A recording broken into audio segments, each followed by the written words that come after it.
What's up, everybody? Welcome to Hot Book Alert Live, where we bring. Welcome to Hot Book Alert Live, where we bring you the latest and the greatest in comic books and comic book sales. I am your main man, Mercenary, coming at you on the ones and the twos. I guess I'm riding solo for the time being. I don't know. What's happening. Good evening, everybody. How's everybody doing? How's everybody's weekend? I guess a lot of us are experiencing uh a 3-day weekend or something like that. I wouldn't know. I had to work today, so but I think I should be off on I should be off on Monday and Tuesday, I believe. So uh yeah. Y'all are gonna hold me down. The chat is gonna hold me down. Let's bach. Yes. Yeah, we're just hanging out, having a good old time. It's Labor Day weekend. Everybody in America, USA. Um, it's Labor Day weekend. I wonder how many shootings we've had. How many shootings have we had across Blackistan over Labor Day weekend so far? The weekend ain't over. I'm just wondering. I'm off. I work tomorrow, time and a half. No, but that's for sure. That's for sure. I had to work a Labor Day. Millions have died across Blackistan over this Labor Day weekend. See, this is something I could joke about. If I had anybody else on the panel with me, I probably wouldn't I probably wouldn't have said that. I wouldn't want to get them in trouble.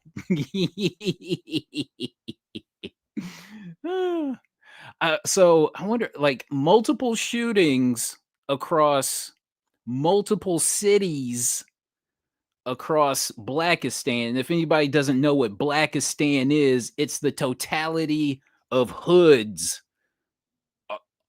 in America, across America. You know what I'm saying? You know what I'm saying? That's what Blackistan is, and I'm wondering how many how many shootings have there been? I'm laughing about death and destruction. All right. How was everybody's week? How was everybody's week? As far as comic books, we got the Caribbean Day Parade tomorrow in NYC. We gonna see what happens. Oh Lord. Oh Lord. Oh.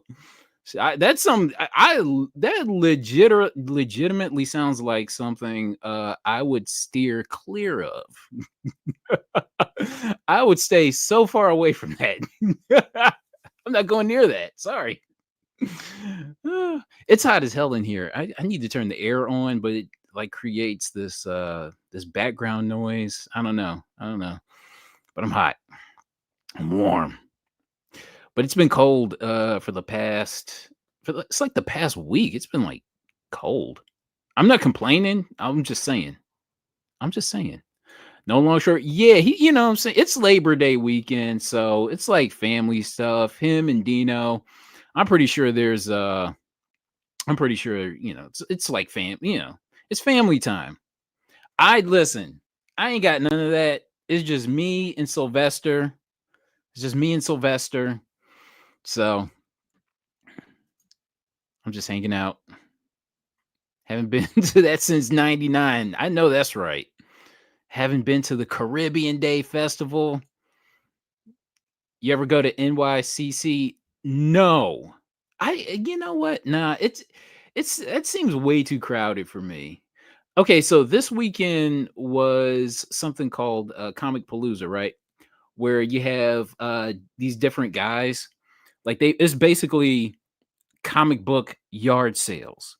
and you go to this place, and then you go to that place, and you go to another place, and they're all like residential areas. But I don't know, the thought of going to that, like, I was really contemplating going, but it would have been like trying to fight through this horde of people. That's what I have in my brain as to the experience that I would have encountered. And I'm just kind of like, I don't think I want to deal with that. And that's what I feel NYCC is. And then you got to deal with parking, and then you got to deal with um, parking in New York City, and then you got to deal with, like all the stuff that comes along with that. And then you got to deal with going to NYCC. And I don't know. It just feels like, I don't know. It feels like I wouldn't find any deals.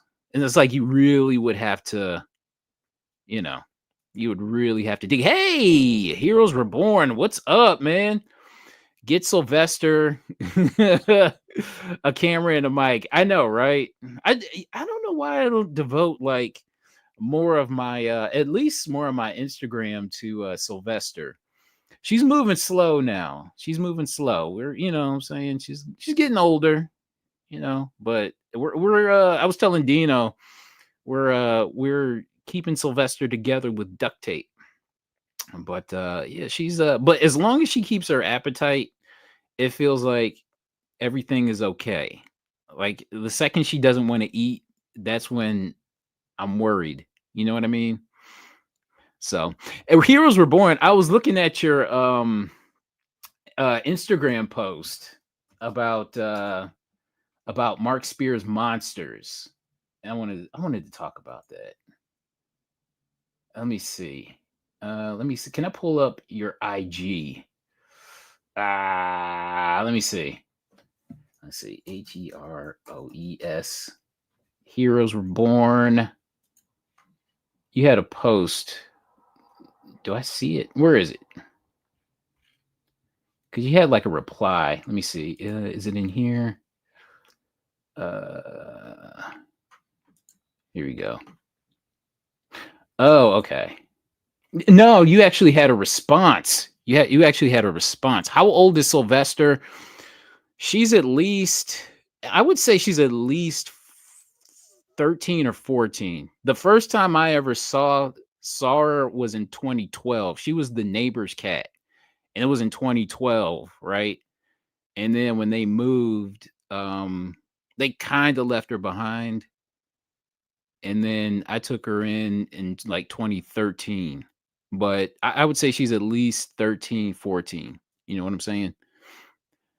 Um, are you gonna get? You know what? I wouldn't even know how to like if I saw one and I was out and about, then okay. But I'm not gonna like buy any online. You know what I mean? If I saw one and I was at a store, then yeah. My sister's cat is 22, is 20, 22. Yeah, man. I wish. I hope I could keep Sylvester that long. I hope so. Shoot. 79. Yeah, man. Hell yeah. We're doing the damn thing. I appreciate it. Specs Media. I appreciate that. Thank you. Honestly, I think I'm awful at it, but we're just having fun. I'm terrible at it, but I'm having fun. You know what I mean? I've had like 10 years of comic book hauls that kind of like that kind of gave me the experience to maybe host a show. But yeah, I'm not good at it, but I'm having fun. And having fun is half the battle. You know what I'm saying?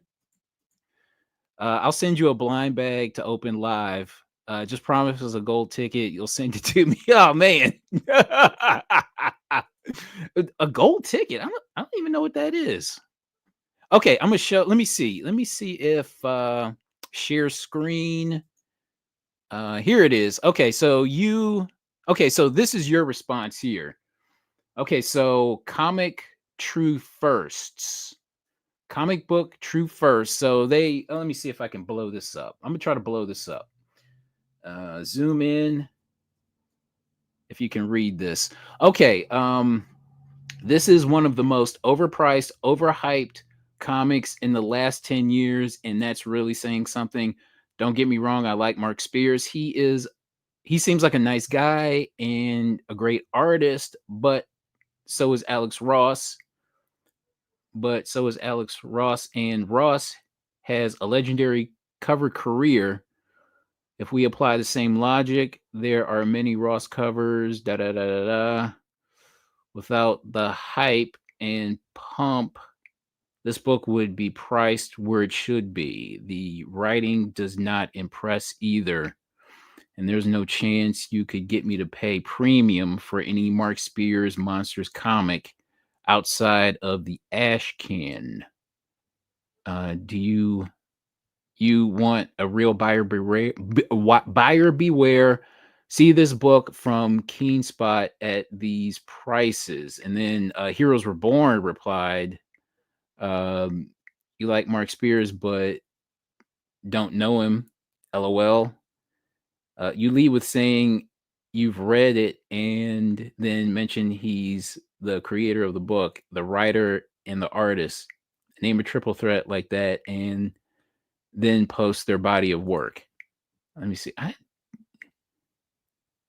Let's see. There's quite a few replies there. Heroes Reborn, but I don't know. Whenever I see people like really trash a book, and I'm not trying to like bag on comic book true first, but whenever I see someone like really bag on a book, it just means that they don't have it.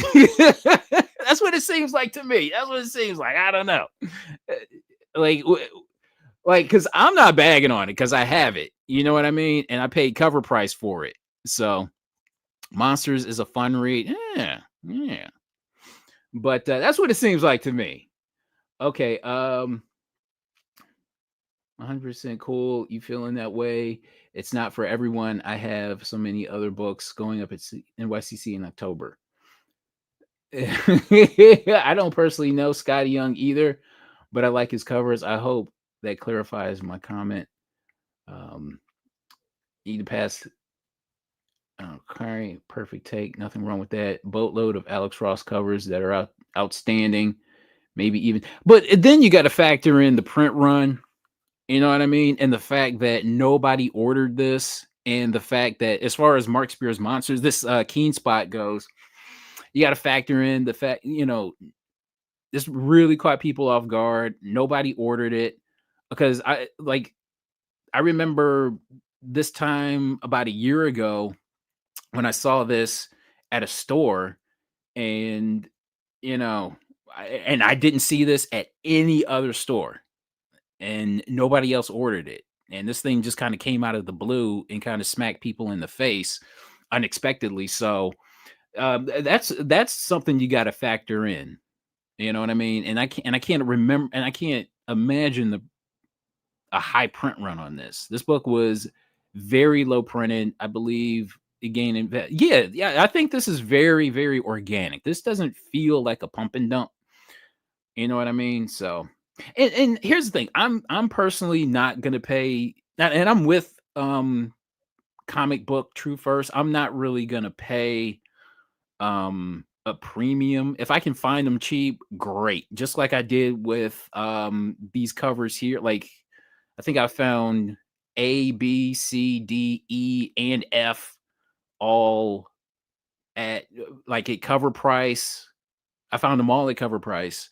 So I'm very happy with that. And I found a few more Mark Spears Monsters books for a decent price. So, I'm with them on that, but it's for, but like totally trashing the book. I don't know. It just sounds like, I don't know. It just sounds like somebody doesn't have it. Somebody didn't scoop it up in time. That's what it sounds like.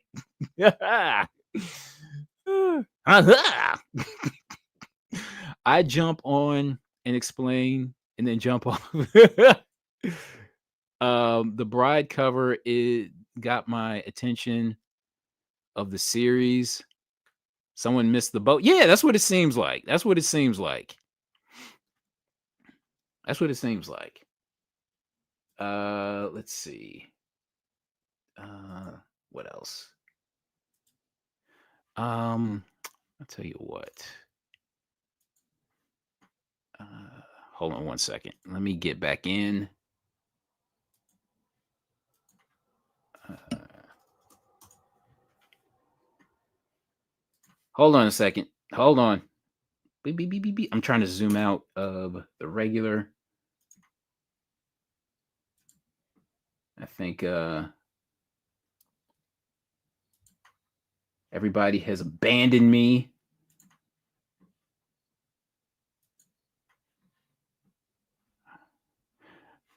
All right, Heroes Reborn. I sent you the link.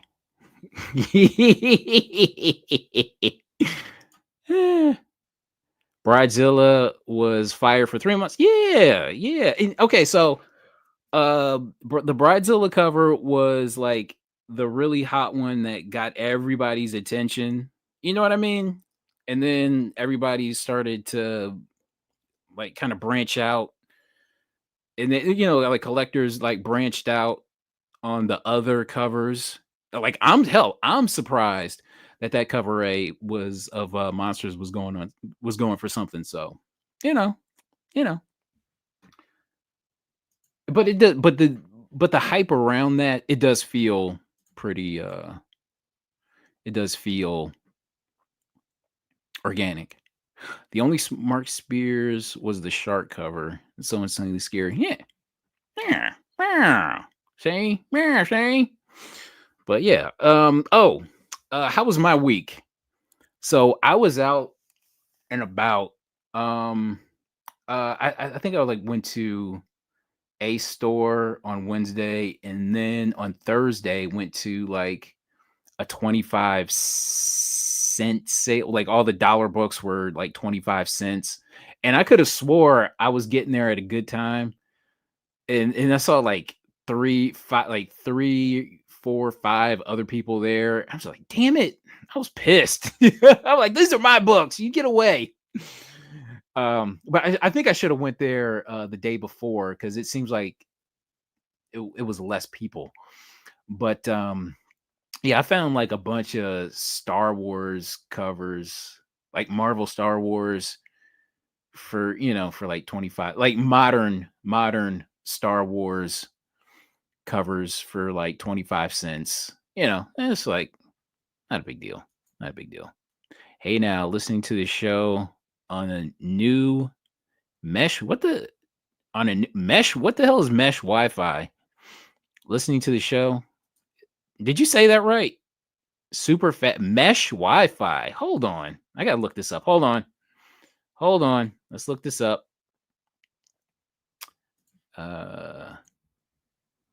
I'm gonna look up mesh Wi-Fi really quick. Hey, it's just me on the show, so mesh Wi-Fi. What's mesh Wi-Fi? Uh, let's see. Let's zoom in. We're gonna zoom in, everybody. Damn it. Can I zoom in? I don't know.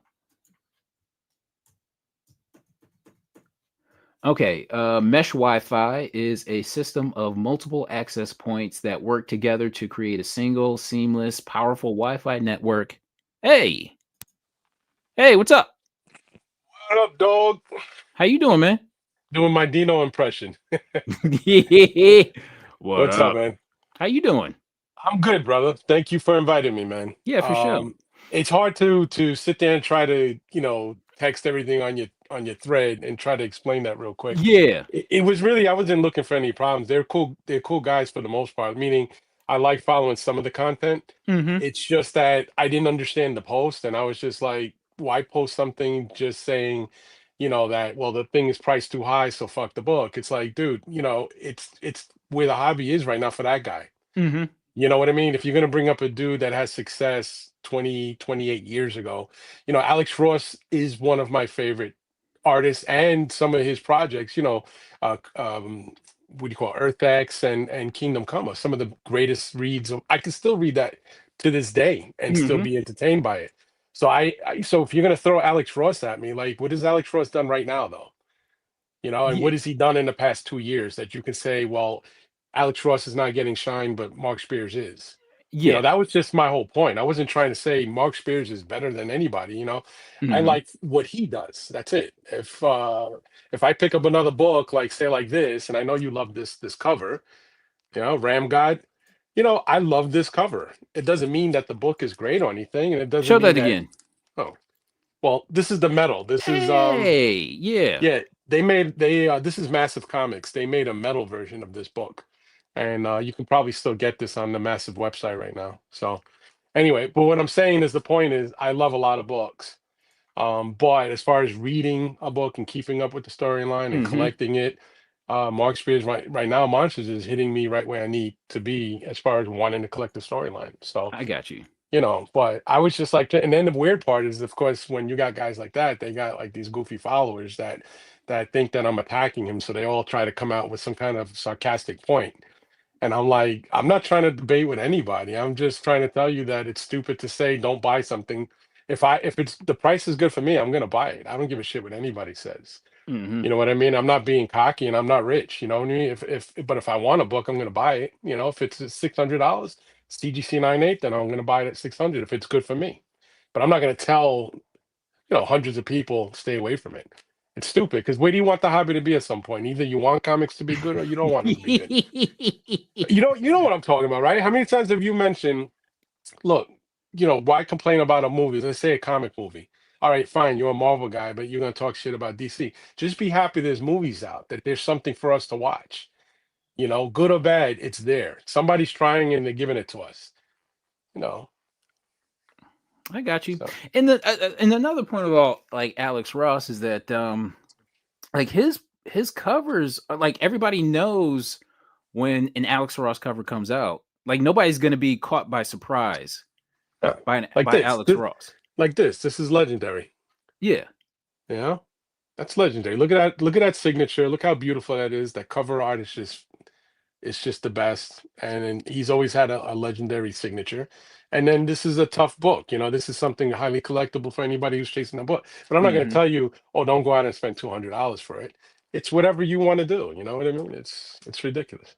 But I mean, like, how many times you guys talk books? You jump from modern day books, you go back to Golden Age, you go to Pulp. We're all over the place because we go with whatever our interest is where it leads us, where it takes us. And sometimes that can be really expensive, and sometimes like you do, pull a book out of a box for $1. yeah. So And a lot of his stuff is like highly printed. You know what I mean? So yeah, I there's mean, that. if that, yeah, if that, I mean, if you want to say the reason why, like, you can't just say the reason why the guy's books are really hot is just because they're low printed. Hmm. There's something there, meaning there's a cult following for horror, right? So, Since all of us when we're kids, at some point we were vampires in on Halloween, or we were Frankenstein, or the Wolfman, or the Mummy, or we watched this shit growing up and we were fans of it. And then now, all right, what do we have now to read about it that makes us interested in? Because I tell you what, there really isn't anything about those type of characters that's interesting to read. And I tried reading that, what was that, Universal Monsters before hmm, Monsters dropped, yeah. and I was kind of dabbling with it, but it just wasn't hooking me. And then when Monsters dropped, and I actually took a copy home and I read it, and I was like, man, I said, I gotta get, I gotta get back to the store and buy the rest of these covers that I saw. And do you know that? I went back 2 days later, they were all gone. My LCS took a shot and they ordered all the incentives and all the necessary copies to get the incentives. And 2 days later, everything was gone except for three damaged copies of cover A, cover B, and that's it. There were the cover B. If you've ever seen it, it's a majority all black cover with Mm. just Dracula's face on it, and it had a really bad ding on it and color breaks, and so I left it there. And then the cover A's I bought damaged, thank God, because only 2 months ago I was able to sell them for like $200 a piece, and that was with Mm. damage. Yeah, color rubs and everything. So What books were those? cover A is the one that's really hot right now with all of them looking down. Oh yeah, yeah, Oh, yeah. yeah, Okay. I'll show you real quick. This way it's easier, so that just in case people listening don't know what the hell we're talking about. This is cover A. Okay. Okay. So you were able to find how many of them damaged? The first day that I picked it up, I grabbed one copy of Cover A off the wall, Mhm. and I grabbed cover. I forget what cover it is for the Infinity Gauntlet cover, which is Yes. right. I Yes. grabbed that one only because I love that homage, and then I grabbed one of the incentives, which was a Spider-Man 129 homage. Okay. It was like a 1 in 20 or 1 in 25. Yeah. And then I got home, and really I just bought them as far as cover buys, because to me, this reminds me of NWA's Straight Outta Compton cover. Yes. Right? If you remember, they all look down, and Eazy-E's pointing his gun at you. Mhm. So I kind of thought that that's what this was. I thought this was a hip hop thing, although Spears says he did not homage that. He just did that, and it just that's what it resembles. Yeah. Um, Again, he may, he's kind of my age, so he probably grew up seeing that cover, and it's in his mind when he was doing it. Yeah, because sometimes this is why, painters go into seclusion when they do a painting, because they're like, they want a clean, picture in their mind when they do original art. So I Mhm. think in his mind, that's why his Brizilla probably looks like Pamela Anderson, because who was hotter back in the 90s than Pamela Anderson? And that's he was probably a teenager like we were in the 90s. So but when I went back after reading the one issue, 2 days later, I should have went back the next day. Mm. 2 days later, there was nothing there but like 3 or 4 damaged copies. And when I say damaged, color rubs, and one of them Mm. had a ding on the corner. And I was just like, I grabbed the cover A's because I just said, fuck it. They weren't that bad. And I paid cover price less 25%. And I've had them, probably less than a year. I did a couple of comic shows. People were asking for them. So I brought, with some slight damage. I noted that on the back. And I think I had most of the ones on the floor from other shows were selling for around 250, $300. Mm. So I put two and a quarter just to give myself some room to negotiate. And I think I was willing to take like a buck 50 if somebody said, hey, would you take this? Yeah. I figured cash over the table, it's great.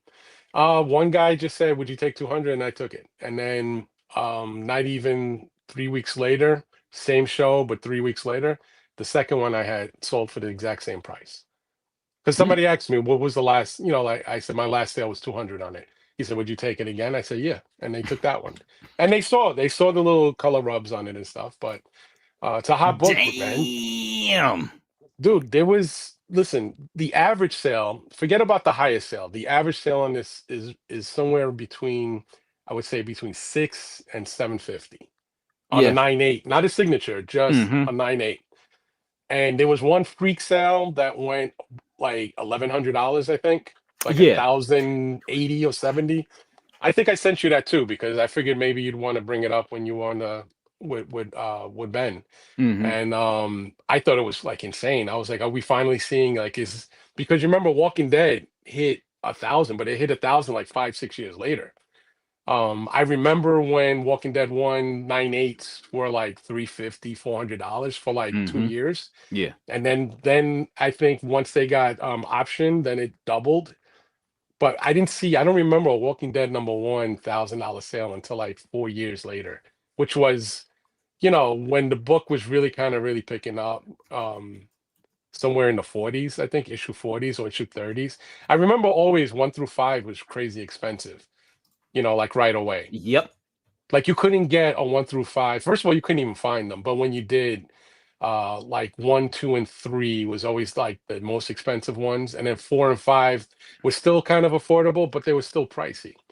But I tried to explain to these guys, like, somebody told me when Walking Dead 1 dropped back in 2004, 2003 it dropped like in October, Yep. but 2004 is when the prices started going a little nuts. And I remember people were talking shit about Walking Dead 1 not being, kind of being like this, like a fad. They said it's black and white, it's zombies, like where else they're gonna go with this? Meanwhile, they went 187 issues. They lasted what, 16 years? They had a show that was super popular, a toy line that was crazy popular. Like, what if this happens with this? What are you gonna say about monsters 5 years from now? His book already got optioned. If he goes the way I think he's going to go, he's not going to just let anybody write his, you know, uh, the show. I'm sure he's going to have some influence like Robert Kirkman did, where he has Mhm. some input. He's going to want it done right, and it's probably going to be a pretty damn good show because it's horror. You know, I mean, like it's not based on superheroes, so we don't have to sit there and be judgmental about how a guy looks in tights. You know what I mean? Yeah. Or how hot is a girl that's playing a superhero. This is just horror, and so you're not going to go in there saying, "Well, this guy don't look good in his suit." You know what I mean? Or he doesn't pull it off like Christopher Reeve. There's nobody to compare it to. You know, You've read it. so You've read it. yeah. Okay, well, So. what's the overall premise Of what? Monster? Monsters? Yeah. Well, Monsters is there's right now. It's not even believe it or not. There's a whole prequel to it, which is Okay. The Monster and the Wolf. They're going into a prequel, and if you got Free Comic Day number 0, which came out on Free Comic Day, I think one was like it was the basic. It was like this cover, but it looked like a videotape cover. Yeah. The Free Comic Day version. Um, that was not a reprint of number 1. It's an actual prequel as well. So what he's doing is with Monsters One, he jumps into a story already. That's already that's already in the middle of something happening. Mhm. And it's basically them certain characters warning that Dracula is back. What happened was back in the days, Van Helsing and all these other, guys, Dr. Jekyll, like they were all like some kind of like super scientists that understood that they had to come together and basically end Dracula's, run of just killing everybody and being the tyrant he was. So they combined all their intelligence and they tricked him, and they thought, all right, we can't kill him, but we can bury him and we can put him away and maybe nobody will ever find him. And hopefully hundreds of years later, we won't have to deal with it right now. And he comes back. All right. And now all the different monsters, kind of like, remember when Godzilla came back and all the monsters started coming and coming from all over the place because they understand there was an awakening. Yeah. All right. Yeah. All right. So this is in a sense like that. All the different monsters are converging because they Ah. understand there's an awakening. And so now there's like an imbalance. And they're realizing, okay, you don't know whose side is going to be on what because to you, everybody, all the monsters seem to be fucked up, right? Mhm. But there are sides, and you're going to learn that as you read it. There are people that have an agenda, or there are people that want to see him, gone. And you don't know who's what right now. You got to follow the story. The way I understand it, the way issue 8 is going to end, it's going to be a very open-ended story, meaning he originally wrote 8 issues for the Kickstarter. And the way Okay. he ended issue 8, it's like, okay, the way it ends, anything can happen from here because he left it open for him to continue if need be. Like he didn't know this was going to take off the way it did. So now he's already writing issues 9 and 10. And beyond that, what he's doing already with writing those issues, he's saying, well, let me go back to prequels now and give people like a little bit content or context, I mean, to where these people developed and maybe how they met or how they crossed paths.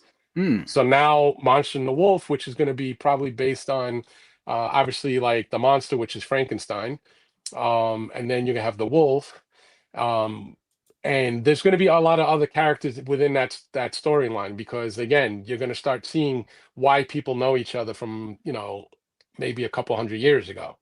So you have to read it. I mean, it all comes together at some point, but the thing is, he he could keep going with prequels because there's so many characters that he hasn't touched on yet.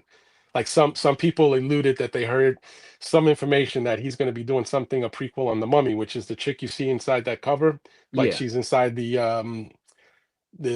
tomb. It's possible. I don't know. He didn't. I mean, I didn't hear him say that he was definitely doing that, but there's a lot of different people that are in his circle, or that hear different things. So it's possible.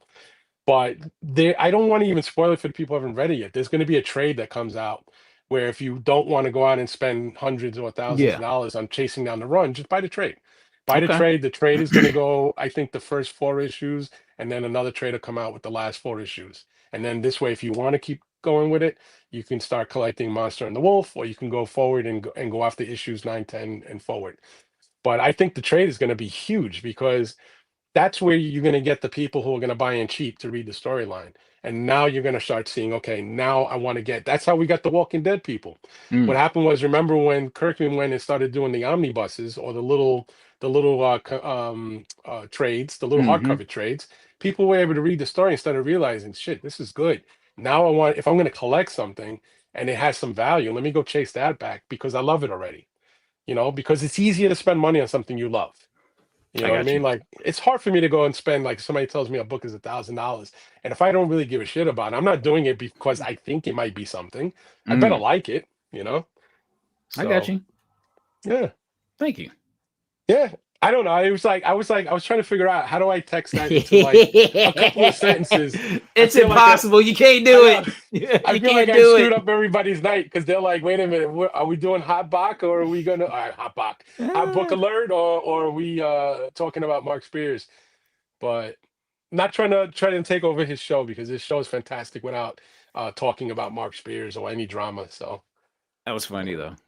hell yeah, man! It was again, and these guys thought that I wanted to start some shit. I don't. I really don't because a couple of people told me I know that guy and he's not a bad dude. He's just it's an odd post because, and I just said, well, look, I'm not trying to fight. I'm just trying to explain to people who don't know. There's Hmm. nothing wrong with going out and spending $600 on a book if you like it. Because we've always said it in this hobby, and I think we've said it for 20, 30 years. If you like it, it's never a bad investment. Hmm. I'm never going to look back at my collection of monsters and say, oh, this sucks because nobody cares anymore. Dude, nobody cares about Walking Dead anymore. You know how much money I spend on that entire run? But I don't care about it because I'm not going to sell my run. The same thing as Invincible. Do you really think anybody gives a shit about Invincible if there was no cartoon out or if there was no Battle Beast packs? Man. No, I'm just saying. Really, be honest. I never collected one issue of Invincible. I never read an issue, so therefore I am coming from a place that maybe others are not, where I don't have an understanding of it. I really don't care for it. I tried watching the animated series, Yeah. and I guess because I never read the book, I really don't care. Yeah. So when I saw that issue one is like a $5,000 book in a 9.8 at one point, I don't know if it still is. But I'm like, you know, I would have to be the diehard super fan to go and buy a 9.8. I'm not buying that because I think it's going to be $8,000 book one day. That's a crazy fucking risk. It's even a crazy risk to me to buy in that it may be stable at five. I don't. How do we know it's going to be stable at five? Like, look what happened with Ultimate Fallout 4. That book went up at what, 40 grand at one point. Now you're lucky if you can get 9 grand for a copy. You know. What do you think the guy is that spent 40 grand on that book and he sees that 9.8's going for 9 grand now? He's probably selling his fucking ass somewhere. Yeah, What was the point? Oh yeah, as far as Invincible goes, I got yeah. in and got out um like even before the show started. So like I'm not tied to Invincible at all. So No, I'm just using. I'm not trying to compare a body of work against another body of work because it's not fair to do that. It's like comparing Jordan's greatness to a newer, John Morant right now. You can't do it. All you can do is say, like he says, I never had a chance to play against the greats before me, so I don't call myself the greatest of all time. It's the same thing as these storylines. The book is hot now. I definitely think it has legs for at least another few years. That's just hmm. my opinion because I've read it. And if he does the prequels the way I think he's going to do the prequels, and then he goes forward with the story like he's going forward, and then the option of the show, and then the trades, the omnibuses, all this stuff that's going to come out, and there's possibly going to be a story, not a story, toy line that comes out. So there's going to be so much moving around, and there's going to be different reasons for people to jump in. Either you like the show, or you like collecting toy figures that are horror. Something is going to keep bringing people back to it somehow. And the storyline is solid. Again, I'm not saying that every single person that sees the book is gonna say I love it, because it just doesn't work that way. Everybody's got different tastes. But the thing is that I think the majority of the people that pick it up and read, that want a solid read, that consistent, and it keeps you into it. It's not about value anymore. Just enjoy the reading part. That's it. If you don't want to spend the money, go wait for the trade should be out. I'm gonna take a wild guess by December or January.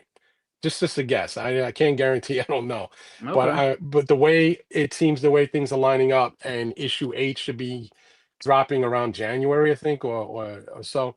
Um, the first four issues should be dropping, I would say December or January.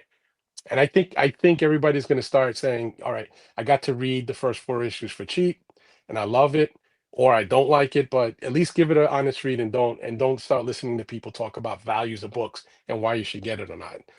Because I don't get when people say, like, again, I know Josh and the whole FOMO bullshit that he does on Instagram. It's fun content. I love, messing with him sometimes, but I would never tell somebody don't spend your money if it is, because I don't know where your pockets are. You may be able to afford to do shit like that. Like you, I love going to shows. I love digging. I love finding hits. There's plenty of times I see you guys talk about a book I absolutely want. It's too easy to go on eBay and just press a button and get it. Sometimes I say, I guarantee you, if I looked for that book, I'd find it you Right. know so sometimes don't jump. Yeah, true, don't jump after the first book for the highest price. Go dig and go find it. You're not gonna, but the only thing is, I don't think you're gonna dig and find a monsters book right now, like a number one first print. you know I'm pretty sure, yeah, I'm pretty sure most people are kind of hip to the value, and plus it's so limited each cover.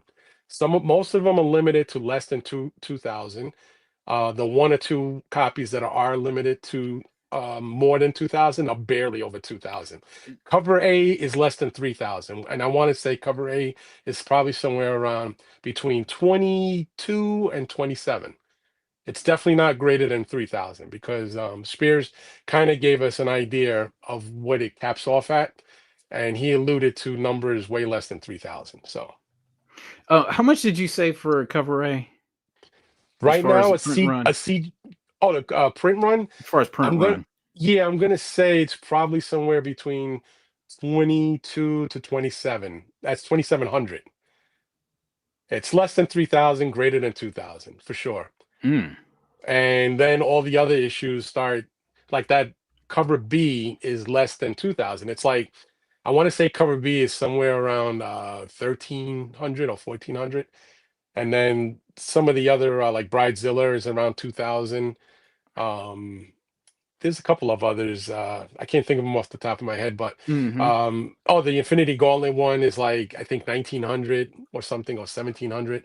But you're Okay. talking about even the combined, all of, listen, I did the numbers, I did a count, all the different variant covers, all the incentives, all the medals.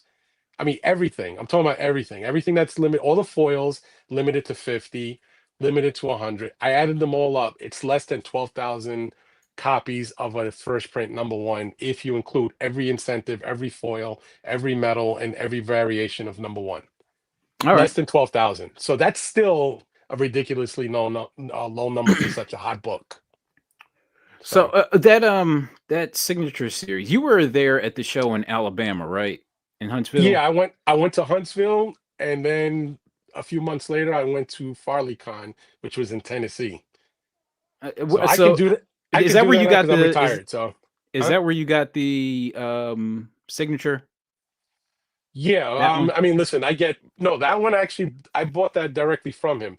He had his own copies that he signed and he submitted to CGC, and that, which Ah. is how I got even the art book. The art book, which is prequel to issue one.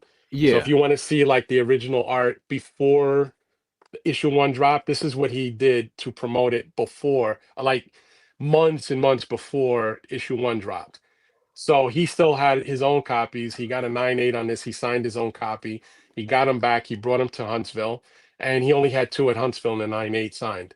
So me and another guy already, like the minute we saw him, I was like, I told him, I said, I don't give a shit what your price is. I'm not going home back to New York without it. And yeah, I I spent some money that day, but for me it was worth it. Message me what you spent on that.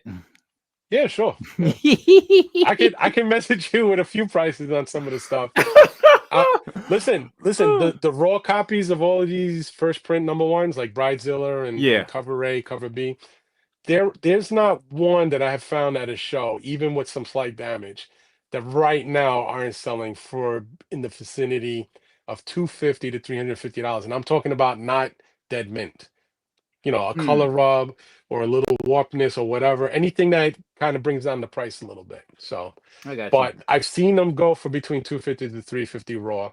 And then of course, once you get into the 9698 category, or definitely slabbed, you're definitely going to spend way over 500 on a cover A. Even if you catch a sleeper, you're probably going to spend about 585 to 650 on a cover A right now, 98 unsigned, just a blue label. Okay. But that's again, that to me, I still think that's a pretty good buy-in if you're a person that says, I really love the series and I don't mind spending that money. I'm not going to start telling people about investments. I don't do that. I collect everything from pulp all the way up to modern, and I only collect what I like, what I love. I collect original art. I collect trading cards. A lot of people see my Instagram, all the stuff I put up. I put up everything. I've got everything that you always put on your little hot book alert. I've got all of these books up there.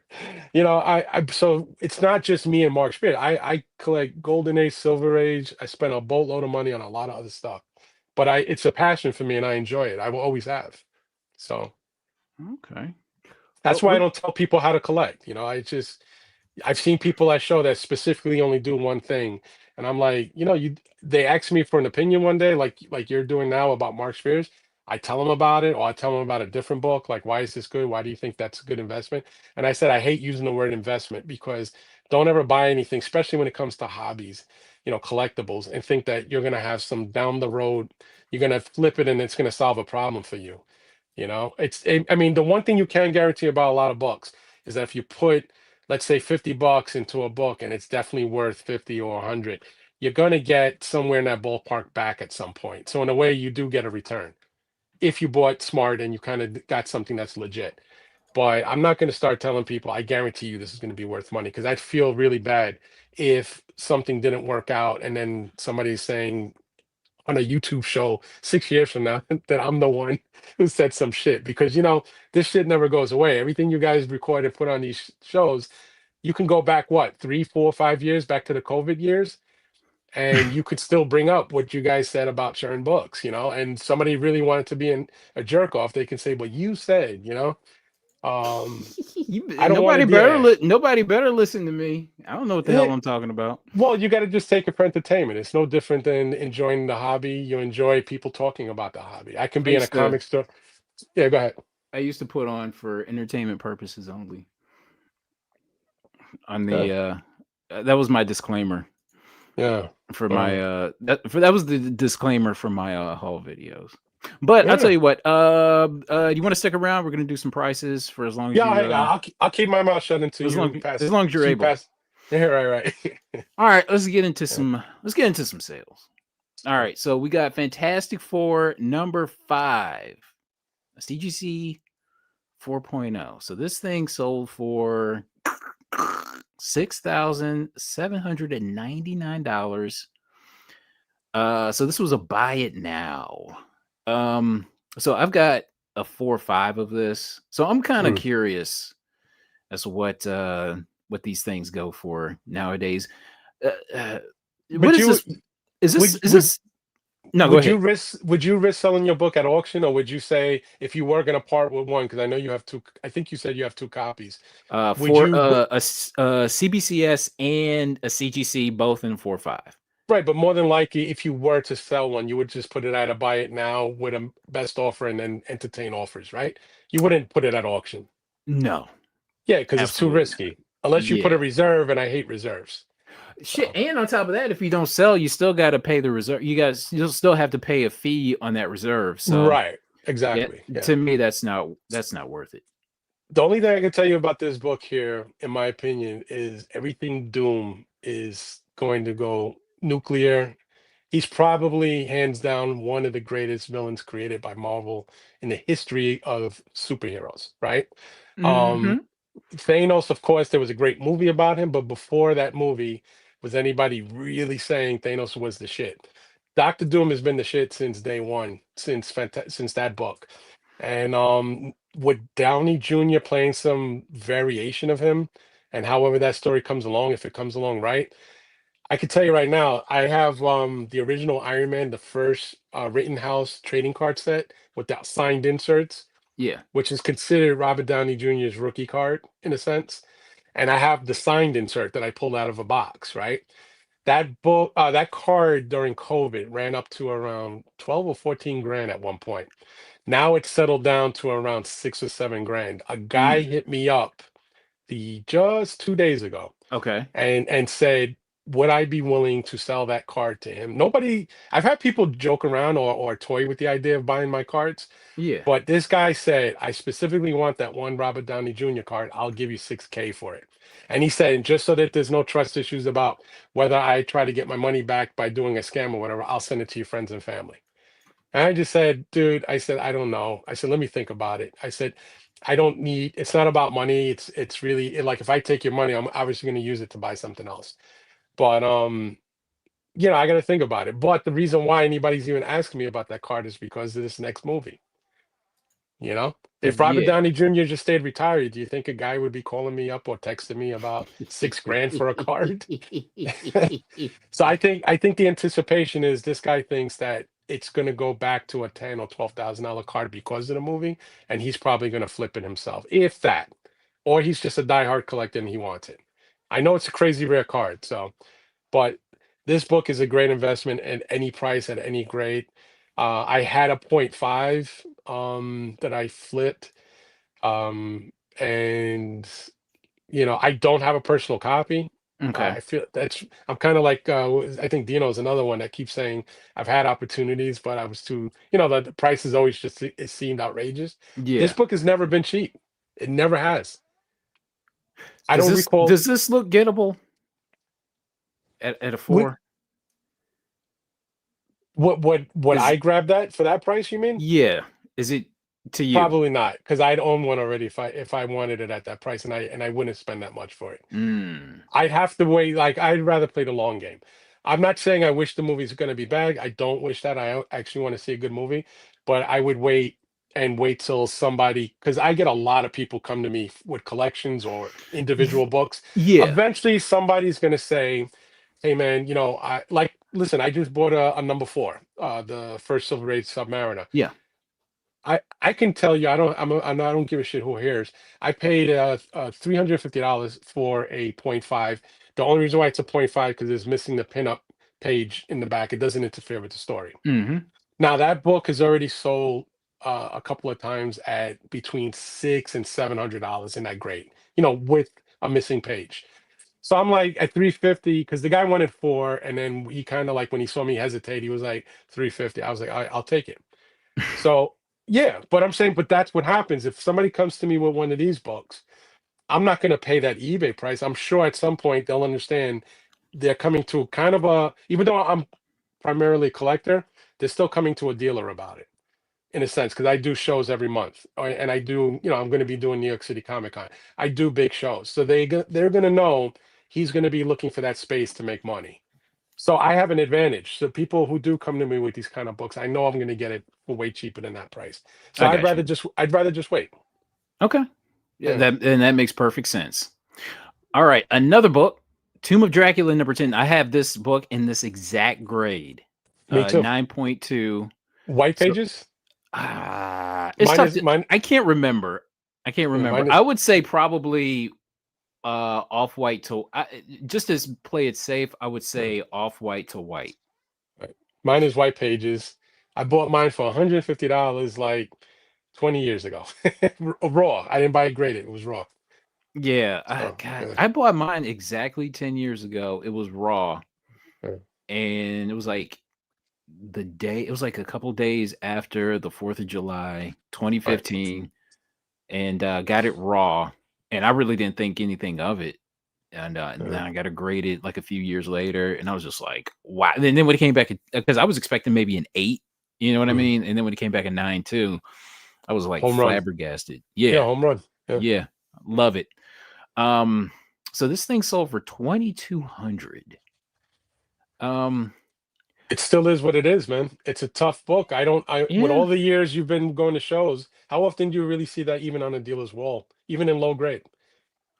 You know what? It's not in, I'll tell you what, uh, if I do see it, even in low grade, they want an astronomical price for it yeah, anymore. they still want, I would say close to 1,000, if not 1,000 or more right now in low Mhm. grade. I'm not even talking about slab. I saw a copy that looked like you'd be lucky to get a three, and the guy wanted $750 for it. And I was just like, I can't. I said, I can't. As much as I love, putting that book out for sale at my shows, I can't do. First of all, I would feel bad selling that to somebody for greater than that number. So Yeah. why would I buy it for that price? Because I would feel dirty if somebody said, "Is that the best you do?" And I just wouldn't be happy for them. Hmm. So I didn't want to touch it because the condition was just too rough. It's weird. I remember the days of finding this for like for 100, even selling. And I remember the days of selling it for 100. You know what I mean? Yeah, there was a time, but the time was too long ago to even, to even fathom that is it. I mean, really, I mean, I would have to say, like, I literally bought this probably in the very early 2000s. And I remember when my LCS you know, and this is a personal friend of mine. I consider him almost family. He had that book in his showcase. It was raw. It looked phenomenal. And I was just like, I want this. I don't have it. And what can we do?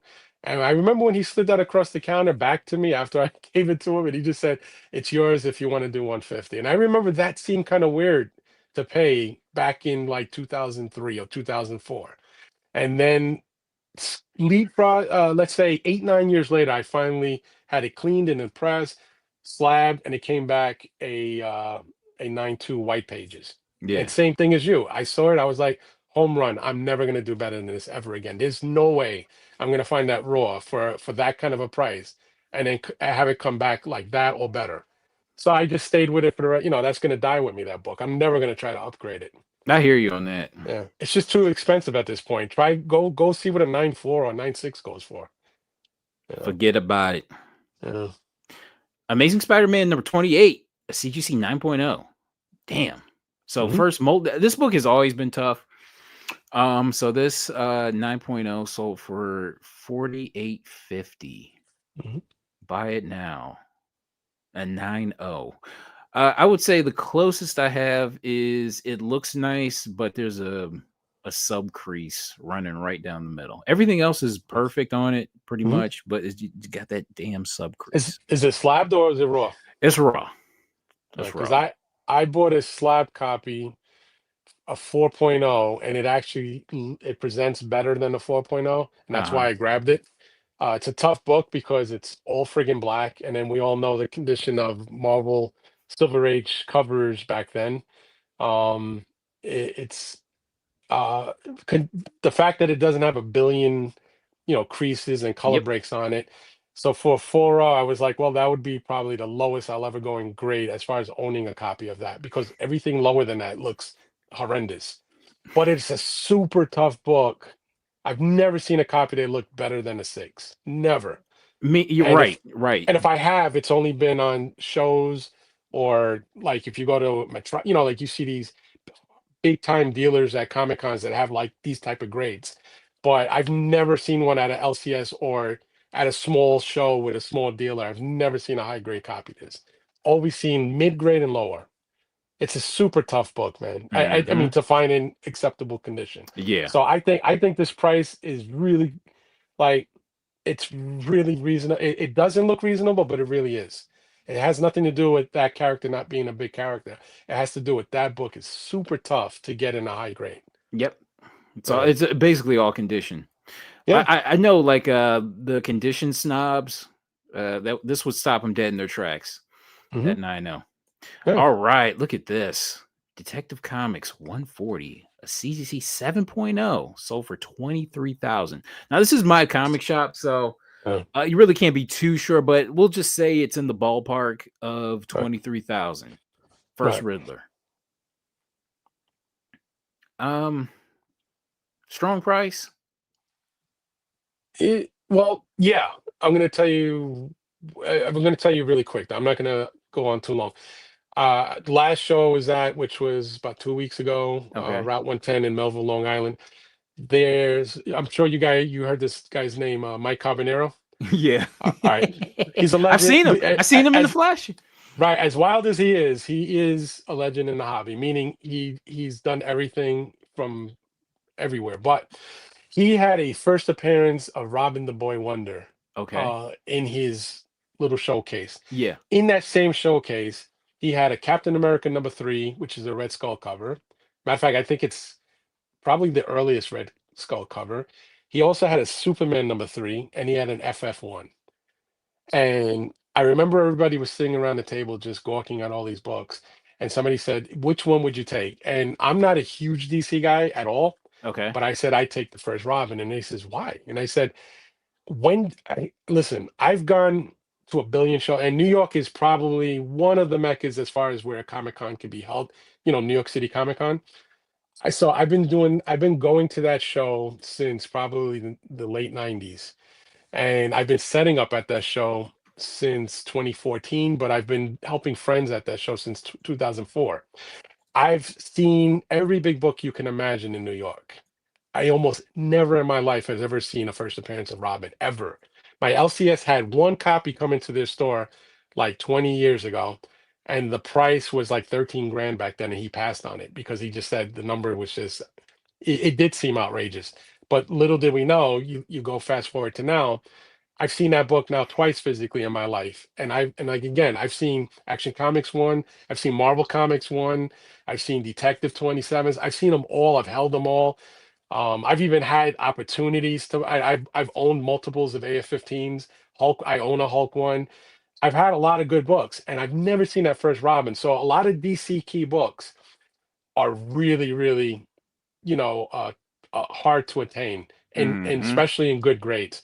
So when people start seeing first, first Red Hood or first anybody, Penguin or Solomon Grundy or they're all going to be retarded price, especially if you're talking Golden Age first appearance.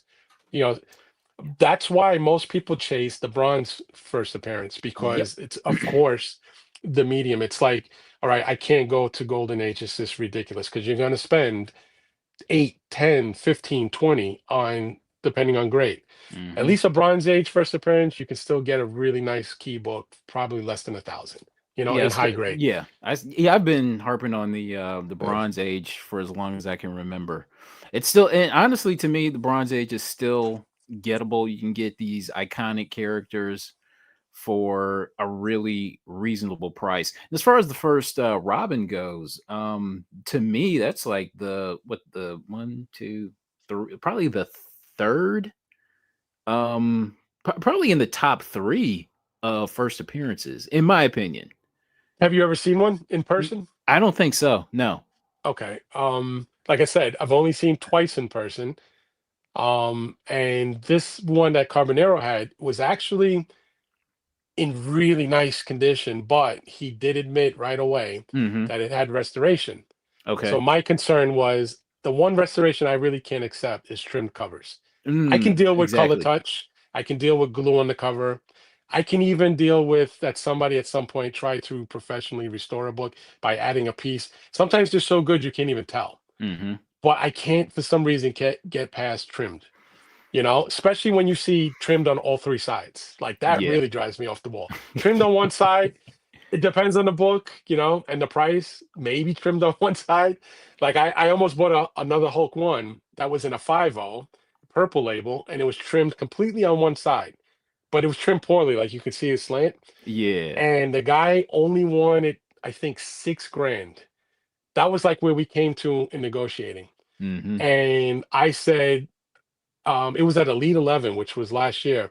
And I remember telling him, all right, I'm going to come back tomorrow morning, first thing in the morning. And because I'm in with the dealers, I said, I'll have your 6 grand for you. So he goes, okay, we got a deal then. But what happened was, little did I know, that first evening, they had dealers, it's like a trade night Yeah. just amongst dealers. And somebody offered him something he couldn't refuse. And I got it. I told Yeah, him yeah, yeah, I yeah. wasn't even mad. I had the money in my pocket. And when he said it, I kind of hit the table because then about three friends that are dealers there said, why don't you just come to me for the money? I said, because first of all, I don't like asking people for money. That was the first thing. Second, I was like, I really didn't think anybody was going to touch that for that price because of the purple label. And man, was I wrong, because the next morning he saw me from across the room and you could see the face. And I was just like, I know there's some bullshit. Like either he's gonna ask for more money or he got rid of it. And he was like, yeah, I got rid of it last night. And then Mm. the guy who got it, I approached him and he already wanted like 3,000 more. And I was just like, Forget it, man." I was like, I have a one shot. So All right, next, look at this. This is to me, this is just a random book right here. Daredevil number 6, a 9.6 sold for $4,000. Now compare this with, say, the first Molten Man in a 9.0. Which one are you taking? definitely Multiman. I can't, and it has nothing to do with Daredevil. I'm not a hater of Daredevil, but um, I there's so much more potential with anything Amazing Spider-Man. Spider-Man is like Spider-Man is not my number one or favorite book in the world. Hmm. I have the first 50 issues and majority of them, graded, but I would live and die with my Amazing Spider-Man over probably any other book. Probably even any, I'm telling you, and I have some crazy books. For some reason, Spider-Man is just, he's the root of the hobby for Marvel, I think. Even probably bigger than Captain America, and Captain America goes back to the 40s. I mean, um, I think Daredevil, for some reason, he just doesn't hit, man. Like, I'm talking about as far as his books. You would think his number one issue would be like a $10,000 book, and it still, kind of plays around with 4,000. I could still get a pretty decent copy for about 3 grand right now. It's so weird. I like Daredevil. I love the character, Yeah. but I don't care about owning Daredevil 1. Oddly enough. It's so weird. Right. To me, he doesn't hit. To me, he doesn't hit until the Bronze Age, until But you Frank know what? Miller gets to him. But you know why you don't care? It's not because the shows are not good or the Hmm. character's not good or the writing has never been good. Legends have worked on his books. Gene Cole and, Frank Miller. I mean, you can go on and on about the people who've worked on his books. But it's because every time I go to a damn show, I see it all the time. I've seen Daredevil 1, Mm. no matter, even at the peak of all his shows, I've seen copies everywhere. Number ones, number two. I just bought a number 3 for a very good price from a friend of mine. And, I'll buy them and I'll flip them. But I never, like you, I don't feel like it's necessary to keep it. Yeah. I'll just keep selling them. I have two 5.0s. One of them is signed by Stan Lee. I tuck it away only because it's the number one. But if I got more of them, I just keep selling them. So, Hmm. yeah.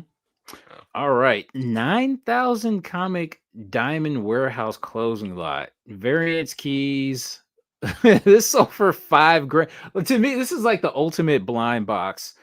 Um, so this sold for $5,100 after 21 bids. Daredevil isn't relatable to the target audience. Love the yellow suit. Carter doesn't care because he hates blind people. I have a thing about the disabled. True. Okay, so I want to take a look at this 9,000 diamond warehouse lot. I I mean, couldn't do that. look at Not on this. eBay. Not on eBay. Yeah. Okay, You know so why? Because I would have to be there, and I would have to look through at least 10 boxes, like to get a feel whether they were cherry picked or not. And if I don't feel that way, then maybe I'll negotiate. But I'm not going to yeah. buy it on eBay. No way. Okay, so this lot is full of pallets of comics, 30 long boxes, untouched, intact since we received them, never took off the beautiful clear wrap on the boxes. So why are we selling 30 long boxes without looking at them? We have a ton of stuff, more than we can go through at an appropriate amount of time. We buy more than we sell and simply don't have the workforce to go through And other that's based pallets. out of New York. It says Middletown, New York. Hmm. How far is Yeah, that from you? doesn't matter. I'm going to be honest with you. I can honestly tell you, Mercenat, that almost everybody in New York knows about comic books. I can't understand why somebody would dump that collection on eBay for that price unless they pulled all the big books out. It's Let's it's call this an old fashioned trust the gamble. Oh yeah, I mean, listen, it maybe, but I bought a collection that big before, but it was genuinely untouched. And I have videos of me opening. In fact, I called in sick for 3 days at work just to go through 47 long boxes. That's how good the books were coming out of this collection. So when you find untouched collection, it's Mhm. magic because it's amazing what you'll find. But if somebody's gonna say, "Hey, trust us, we never did anything to it," in New York, I don't know, man. I would trust that more if that was in the middle of Idaho or some shit, like it was in a barn Okay. or somebody's basement. Okay. But I don't know about New York, man. I got you. I'm Phew. not saying the guy's not, the guy's lying because he may be a legit, seller. I don't want to put that on him. I'm Yeah. just saying it's very unusual that somebody in New York has that many boxes and no one around the area. He hasn't tried to feel out. Like, why would you want to ship that many boxes? You haven't tried to post something or do something locally first? I would not want to ship that many boxes. I would try to feel it out locally first. Where does it say? Oh, okay. Right here. It says most 2020 to present modern. There will be most are from 2020. Ugh, I don't like that. Unless 10 of those boxes are full of Mark Spears monsters, I'm not interested. I'm Or joking. I'm joking. 20 that even that's even so Jeff the Land like first Jeff the Land Shark that predates 2020 so Dude, it's nothing. I would, especially reading that information, stay away. eesh, okay. Sounds to me like a lot of long boxes with the exact same book in it. Mm, mm.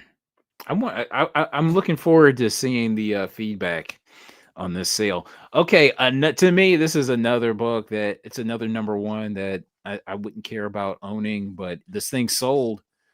An Aquaman number one Mhm. sold for let's just say 4 grand. And a 9 point so CBCS 9.0. Cool book. Eh. Yeah, But Aquaman, but I'm just Aquaman is one of those guys, kind of like Daredevil. Like I've seen Aquaman ones a million times over the past 20, 30 years, yeah, and yeah, they've yeah. and they've always been either dirt cheap or they've been a little pricey but high grade. Uh-huh. And still high grade. Like this one sold for 4 grand at what grade? 9.0? 9.0. Ugh, I would definitely pass on that. I don't even if I had that money to burn. To me, there's just nothing with Aquaman that makes you say, I'm gonna look at that one day on a wall or in my showcase or something and say, that was a great investment. I'm just talking about even if I liked the character, I still wouldn't look at that and say I felt good about that. Yo, if you have what 4 grand to spend on an Aquaman number one, it's like you got to have everything else. You have to. And you have to love DC like hate Marvel and love DC. You gotta have a first Robin. You you you better gotta have a you first better Dick Grayson. If you're right. gonna spend this, You better have all the first appearance Golden Age first appearance of every villain in the DC universe. right? Because you could probably buy most of those first appearances in a medium grade, which is probably has more legs than this in a 9.0. So And another to me, another rando. Marvel Team Up number four, a 9.8 sold for a CGC 9.8 sold for 4,500. I can't even wrap my brain around that. I can't. That's I don't know what that is. That's Is like that. this It almost feels like a COVID sale. I don't know. It doesn't make sense. this feels like attack of the condition snob. That's what this feels like. Like they would pass up like a key issue, like they would pass up a golden age key for this just because this is a 9.8. Oh, hold on. Where's that? Somebody, a leaguer said first Aquaman or first Namor. First of all, if you have to ask that, then you don't need to be collecting books. All right, because first Namor, hands down, it doesn't even matter about who's more popular or who's better on the big screen or whatever. First Namor is legendary. It's World War II. He went from being a bad guy to a good guy. He was an invader. He screws around with the Invisible Girl and gets away with it. There's just so much coolness about Namor, and unfortunately, we can't get stories that make him cool because nobody knows how to write anymore. But way better than Aquaman on any given day. Eh, You but think yeah, so, or yeah, you yeah. don't? I love I would take I would always take, Namor over Right. Aquaman. It's Just weird because, like, the first Aquaman, it's like like, the cover is right. just so, like, nothing. You It know what I isn't. mean? Yeah. And the funny And thing is that's not even like his first appearance, and it's not there's showcase books, I believe, that he has like tryout issues before it mhm, came to Aquaman 1. And then yeah. I think he has some Golden Age appearances. I'm sure he does. But it's just even, I mean, through all the decades, nothing has lasted with him. It's always eventually just got garbage. And I had no interest. Even the movies were stupid in a sense. Not that Momoa did a bad job. It's like eventually they found a way to fuck it up. And I Right. don't know. It's just it's I enjoyed the first one, and then after that it just became ridiculous. So but anyway, Alright. that sale that you just mentioned of Marvel Team Up #4, like I said, it feels like a COVID sale. Yeah. It doesn't make sense. I've seen that book a billion times in super high grade raw. Um I don't know. You'd really have to have a few money. You'd have to have be some guy that just rich, bored, and a Spider-Man lover. I don't know. X-Men, there's X-Men on there, but it makes no sense that price. For Shaggadol and for Shellians. Mm. Alright, next up, Fantastic Four, we have a lot. Fantastic Four, number 48, along with Amazing Spider-Man. Um, so this lot sold for 2,500. This was a buy it now. I'm kind of interested in this. So I'm gonna take a quick look. Take a quick look at this. All right. So I mean, sold for 2,500. Considering what's there, it would have to be condition on three books there would be most important condition, which would be First Galactus. So we got Um, a decent Spidey 101. Very nice yeah, looking. nice. Yeah. That one Okay. has saw its day already. It's too bad because it was kind of had good presentation. The movie just didn't have Mm-hmm. good writing, you know. But on this book, yeah. So it would, to me, the condition of 48, 49, and maybe that there was a first Black Panther there. Maybe that one because people still want that book at shows. Like I've seen it sell low grade, high grade, all Mm-hmm. kinds of conditions. It's still a lovable book. Even this book, it's very easy to sell that book, but no one wants to spend a lot of money on number 50 for some reason. I've had that Yeah. book in various grades between mid, slightly higher, and I've sat on them for a while because the value of the price. But lower grades that dance around 3.0, 3.5 sell right away because of the price. But 48, 49, that first Panther, and maybe that Spider-Man, what is that, number 100? High grades of that 100 surprisingly go for a whole lot of money. Mm-hmm. So not surprisingly, it's a classic John Romita cover, so it should get some respect. So you like this lot for 2,500? Again, if the condition makes sense, I'd have to see it in hand. That wouldn't be a lot. I'd bid that high on eBay though. I'd have to be at a show and be able to play with it, look at it. Okay. Just because, not because again, I would never confuse, tell somebody that this guy is a scammer or anything. I just I don't like getting a feel of Silver Age books on pictures. All right. Hey, speaking of which, I put this on like probably in the middle of the week, Hmm. but I didn't know we were going to be talking about it so much in depth today. But we Hmm. have a Mark Spears Monsters #1 cover A CGC 9.8 sold for 706. Let's just say 761 after 17 bids. Yeah, I bid on that. Okay. Oh, really? Okay. Okay. Yeah, Okay. I have a couple 9/8 unsigned already, but I still bid. I bid up to I think I want to say 585. Not because I was really trying to win. Yeah. I just threw a top bid and said, if the entire world is sleeping and and somehow I pull that off, it'd be funny. But I already knew once I put 585. There's a couple of guys who I know. I don't know. Obviously, you can't tell their names, but you can Yeah. tell their feedback. Yeah. And Yeah. we all chase kind of the same books with monsters. Yeah. And so the minute somebody bids against me, I can see their feedback number, and I already know that, that's the guy that follows me, or we follow each other on dozens of auctions that are monsters. And so as soon as I saw this one particular guy bidding, I was like, all right, forget it. Because I'm not gonna pay, yeah, I'm not gonna pay 1,000 for this shit just to show him, I So, got you. I got you. and I knew that's where it would have went with him, because he's one of those guys that he has to win. So, Oh my god. All yeah. right. Okay, so I'm not mad at this sale. This right here, I need to get all of my so the cover A, B, C, D, and E. I need to get those graded. Yeah, I mean, do you feel like they need to be, maybe? I mean, I would definitely run it through a presser, not for pressing necessarily, Mhm. because they may look good already presentation wise, but Yeah. definitely send it to a presser for cleaning, because you'd be surprised how a half a point can be deducted just for fingerprints. Yeah, yeah, Um, yeah. yeah, I learned that through our mutual friend Red Hood. Mhm. He's one of the best I've ever seen with cleaning, and I love the guy. And when I gave him books, he was really supposed to just give it a wipe down, a cleaning, remove some fingerprints. He went on his own and he went and pressed the ones that needed pressing. And I wound up getting majority 9/8 on all of my submissions, thanks to him. But he did say, yo, dude, if you didn't send me those books, he said you would have got hit. Most of them had fingerprints all over them that you couldn't see through the naked eye. Like you would have to like look through a lens to kind of see all the fingerprints.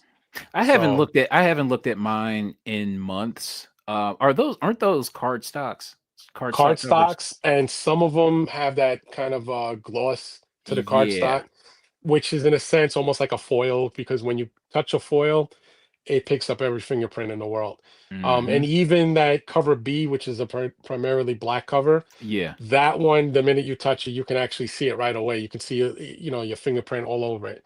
So Oh, you yeah. definitely have to pass them through a little cleaning before a submission, to avoid getting a 9/6 over a 9/8. Okay. Oh my god, the Uh, thought of getting a 9.6.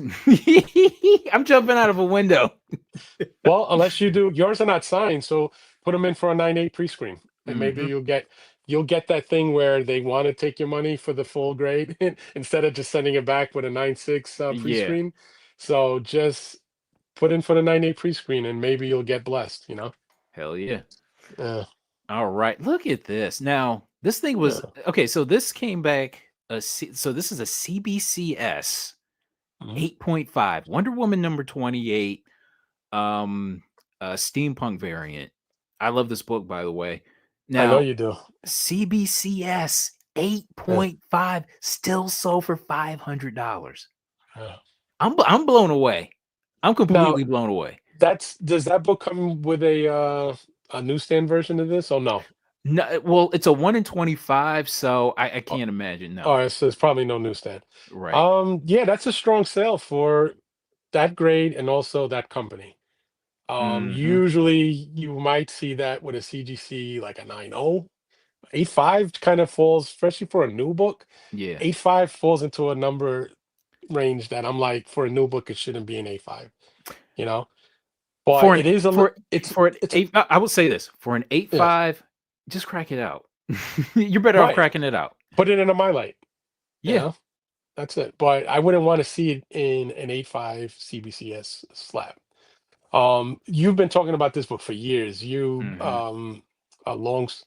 what is it, Ben and Dino. I've heard this book come up a million times over the years, and it Mhm. is a tough book, because I think I've seen one time, and again, I'm not a big DC guy, so I probably ignored it.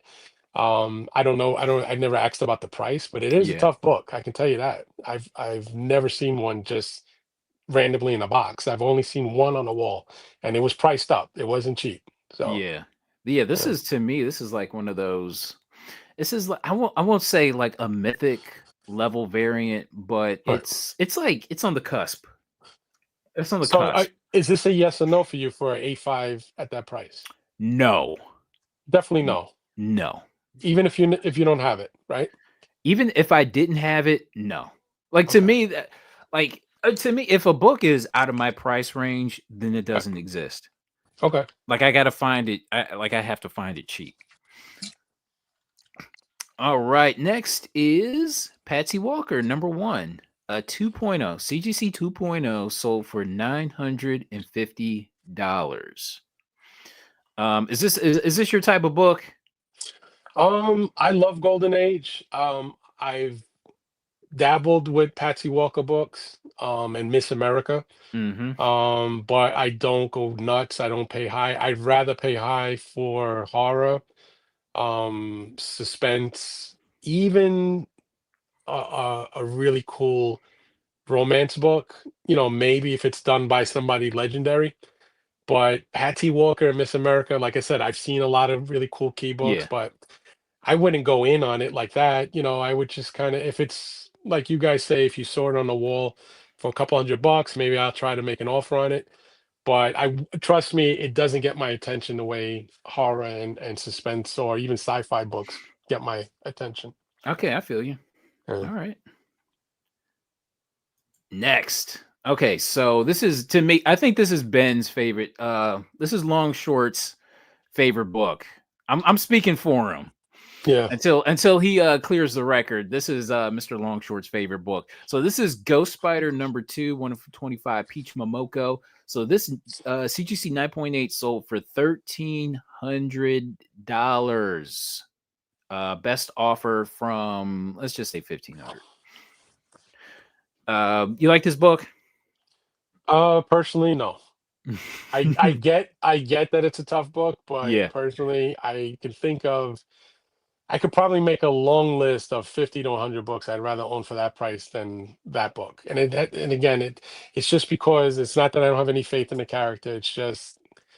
It's just a variant, and it's a cool variant. But it's, to me, for 1,300, I can go buy really hardcore legendary books that I probably appreciate a whole lot more long term. For okay, so next is Supergirl Legion of Superheroes number 23. Yeah. CGC 98 sold for 14.95 by it now. So for the money, and you don't have either, which one are you taking? This Peach Momoko or Oh, the Adam Hughes? definitely Adam Hughes all day. Okay. Adam Uh, Hughes is legend from '90s, so I mean, like he's survived all the hard knocks of the hobby, and he's still one of the best. So oh, my buddy Michael B, he was in this auction for the he was in the auction for the uh 23 variant. Now,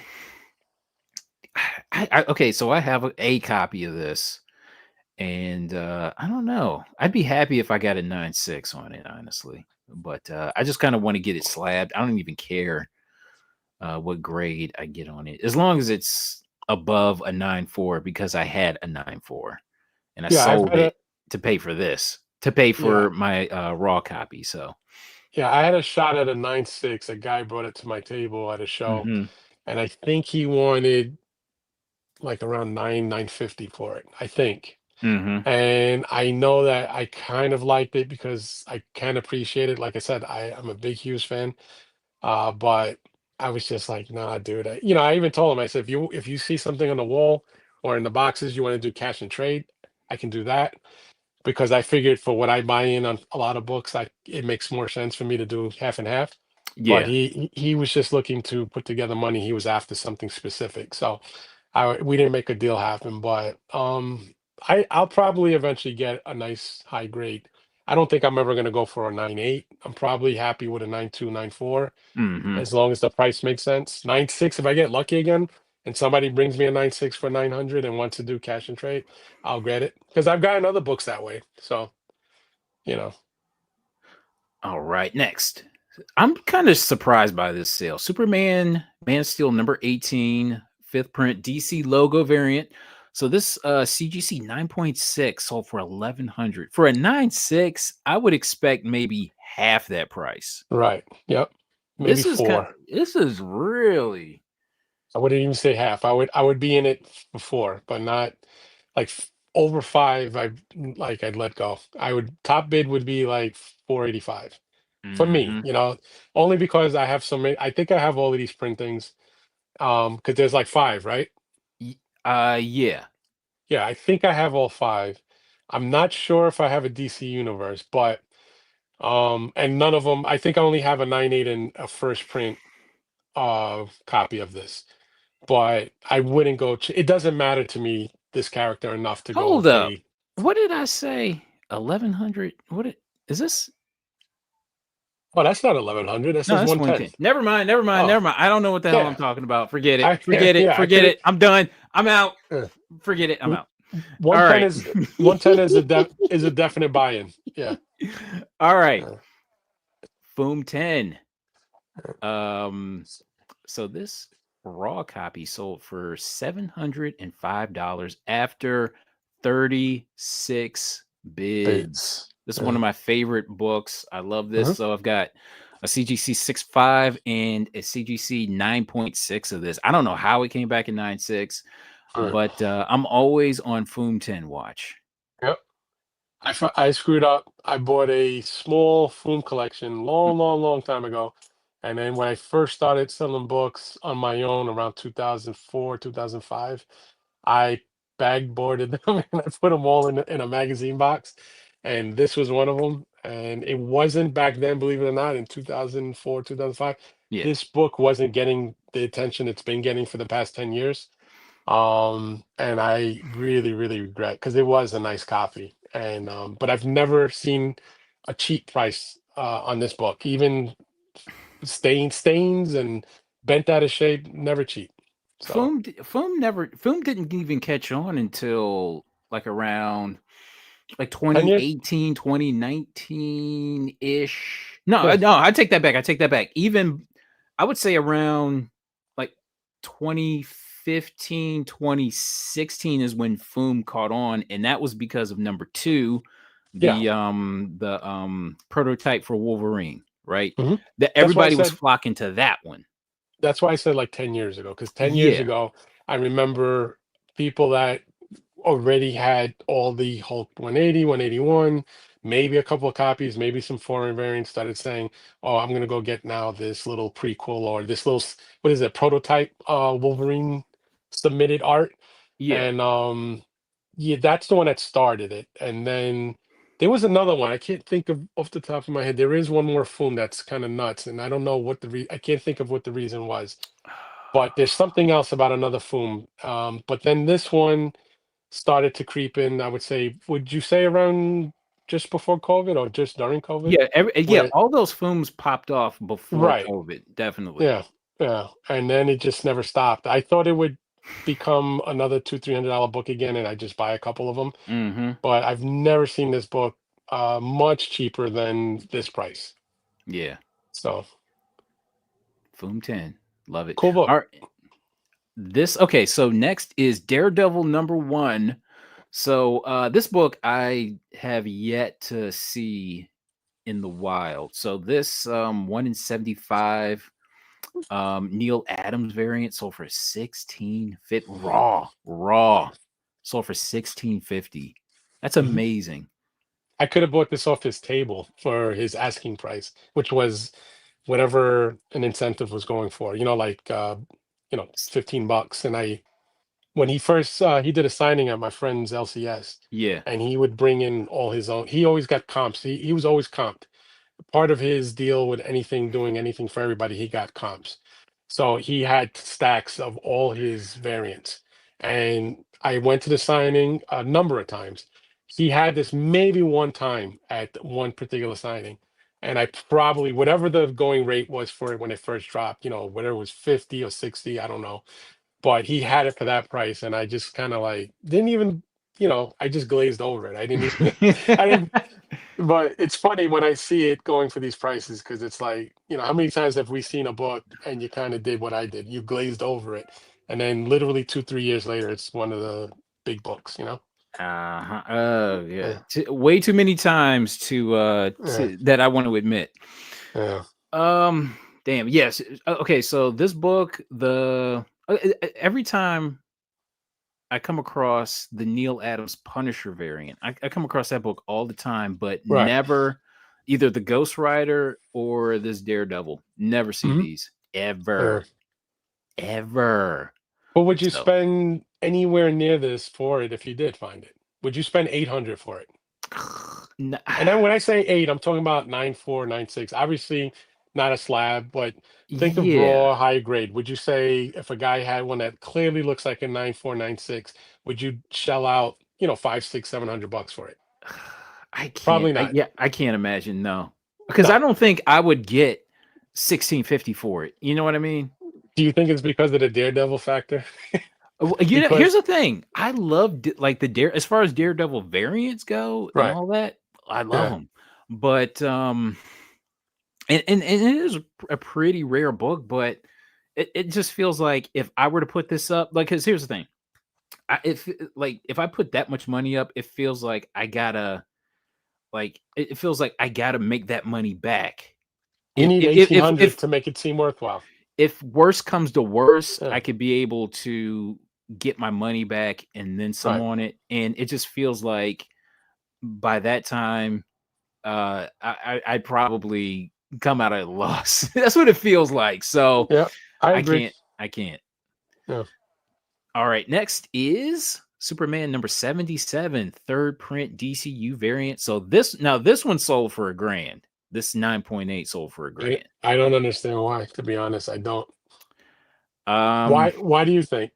Is it because of the DC Universe tag on it? I guess because of the rarity of it, but I see this book all the time though. That's the That's thing. what I'm saying. I bought I went to a small show maybe less than a year ago, and the guy had a bunch of these DC Universes in his box. Mhm. And I grabbed all the ones that I liked the covers, or the ones that I felt like I can flip if I need to flip and make a few bucks. Yeah. And this one, he had four Dead Mint unread copies of it, this specific cover.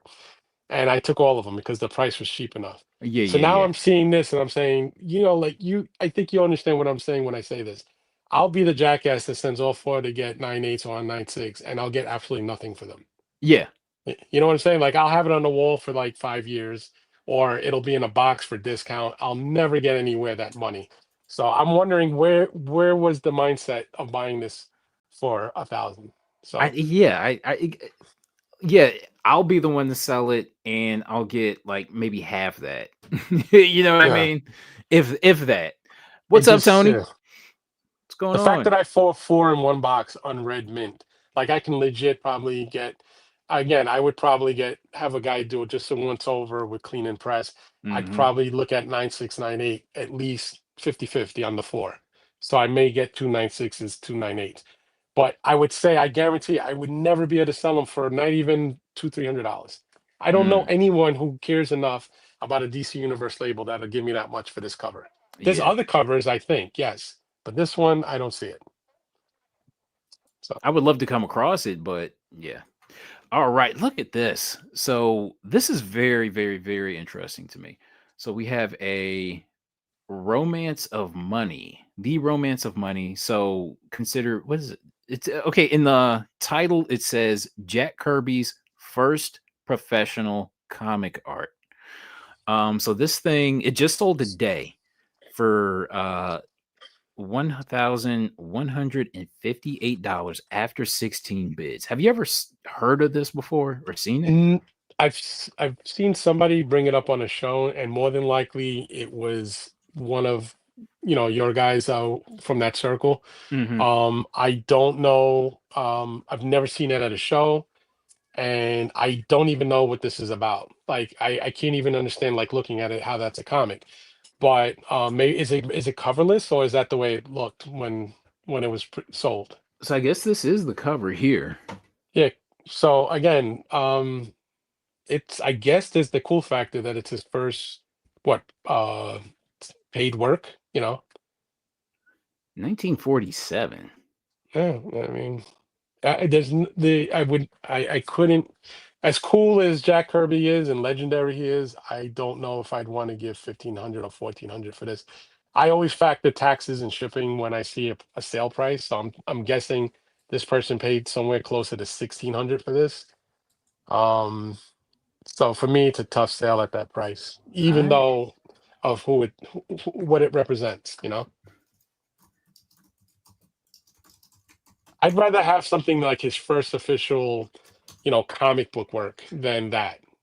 You know what I mean? That to me, that yeah. makes more sense.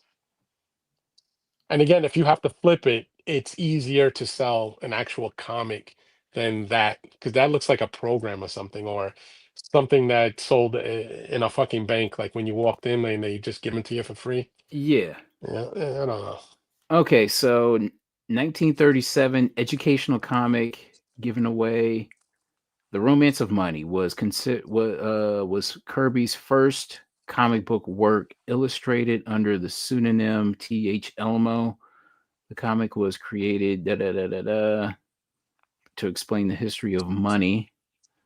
But so this looks like a reprint. I don't because it said 1947 on the copyright, so Right.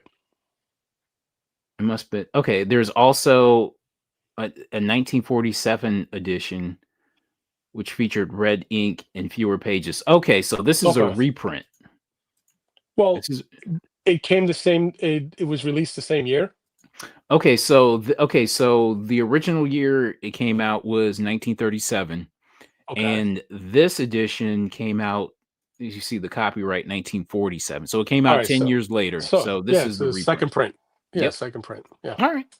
which is And even crazier that somebody paid that much. yeah, I know So it's impressive. I mean, it's still it's nice little cool. piece of history. You know, would it be really cool if there was the signature of his, even if it just looked like it, and then you still have to go, obviously verify it. But even Yeah, if it had a signature and the guy claimed, like, I don't know if it's real, but it looks right, that might make that sale make sense. But I don't know.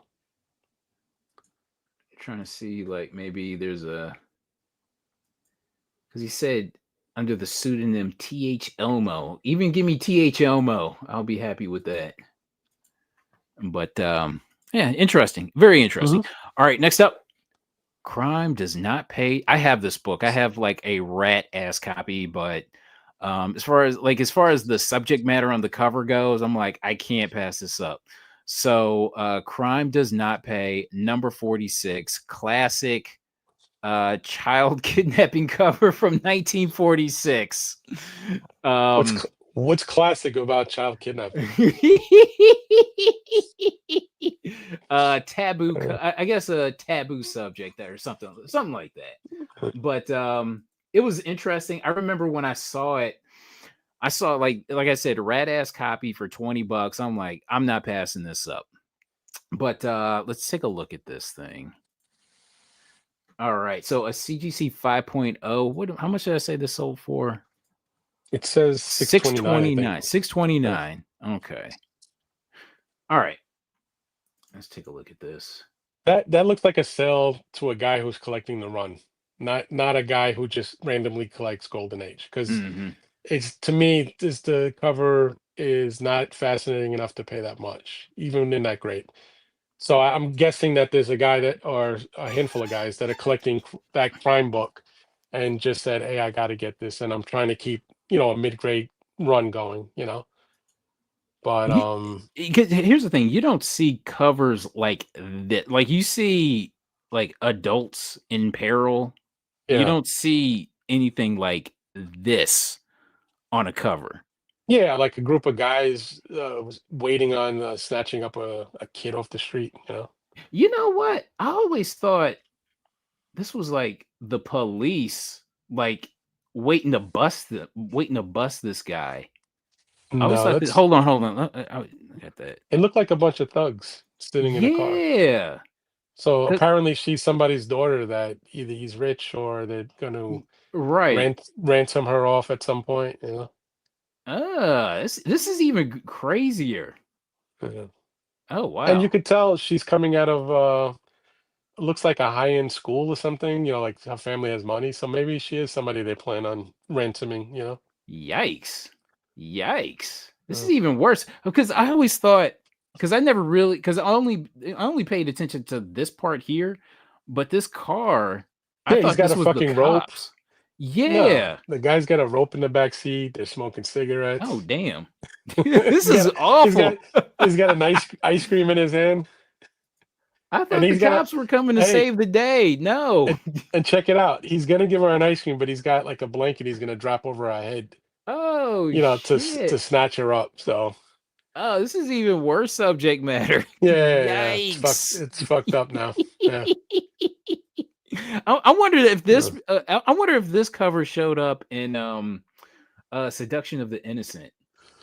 I doubt it, because the seduction and innocent, a lot of those books were really fucked up, like meaning real sketchy, like murder, death, and the decapitation. This doesn't really seem like something that's gonna like screw up your kid's brain. This actually looks like something they can learn from, like stay away from strangers type of thing.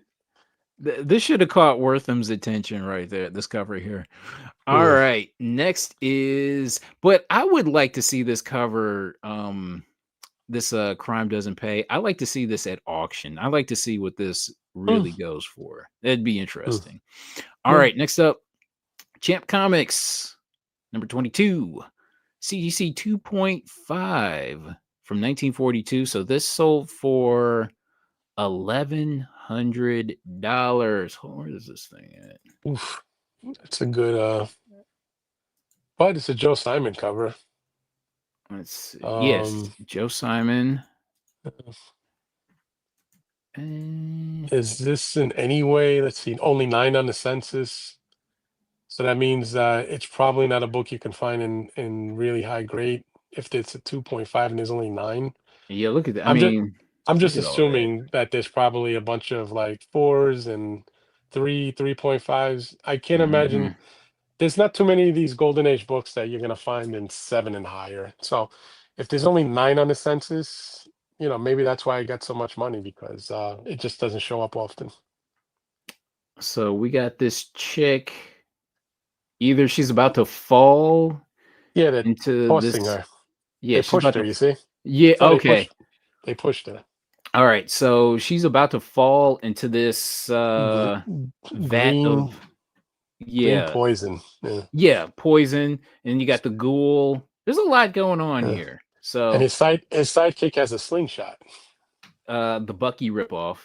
That would be a no for me. I'm not going into a cave to fight demons with a kid with a slingshot. So and This looks and he has no fucking clothes. He's wearing boots and underwears with a cape. he So looks like the Green Llama. yeah. So it's laundry day. All right. I mean, it's interesting. It's a very, very, very. This is like a early to me. This is like the quintessential early '40s cover.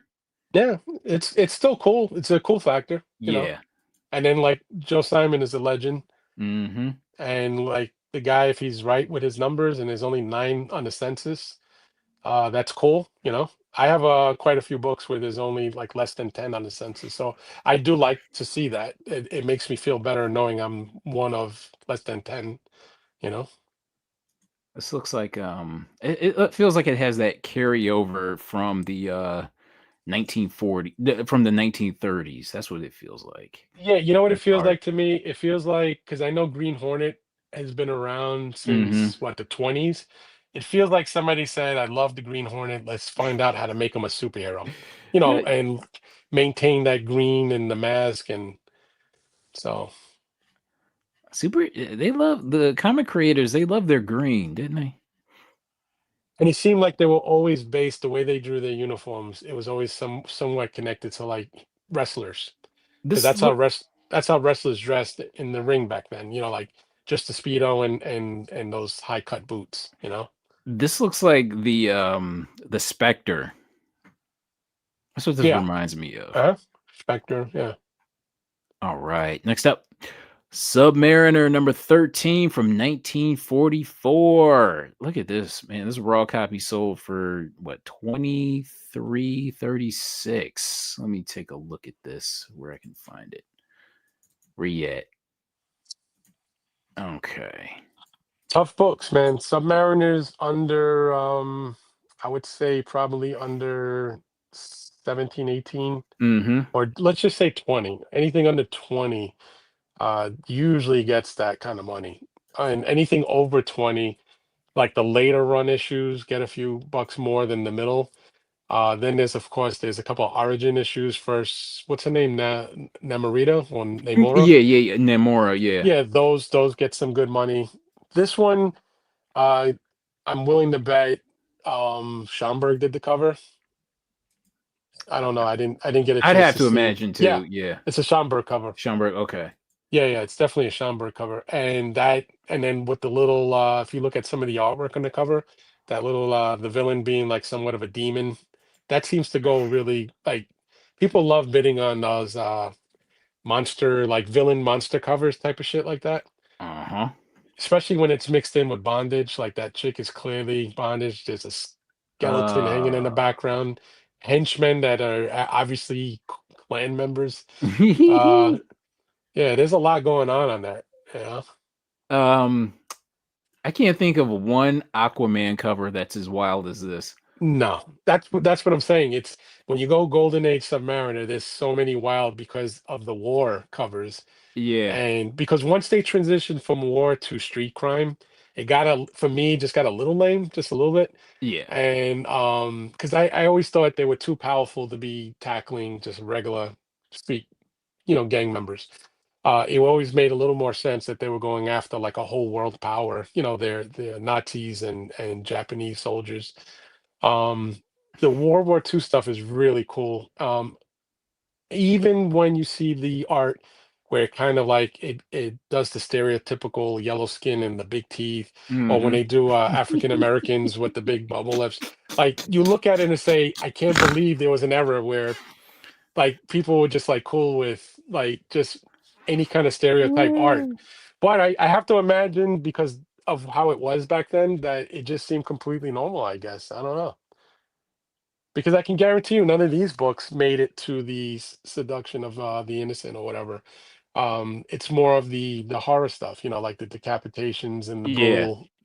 This stuff you would think because of all the kind of racist type of portrayal of some of the characters, it would be mentioned, but no. That snake is amazing.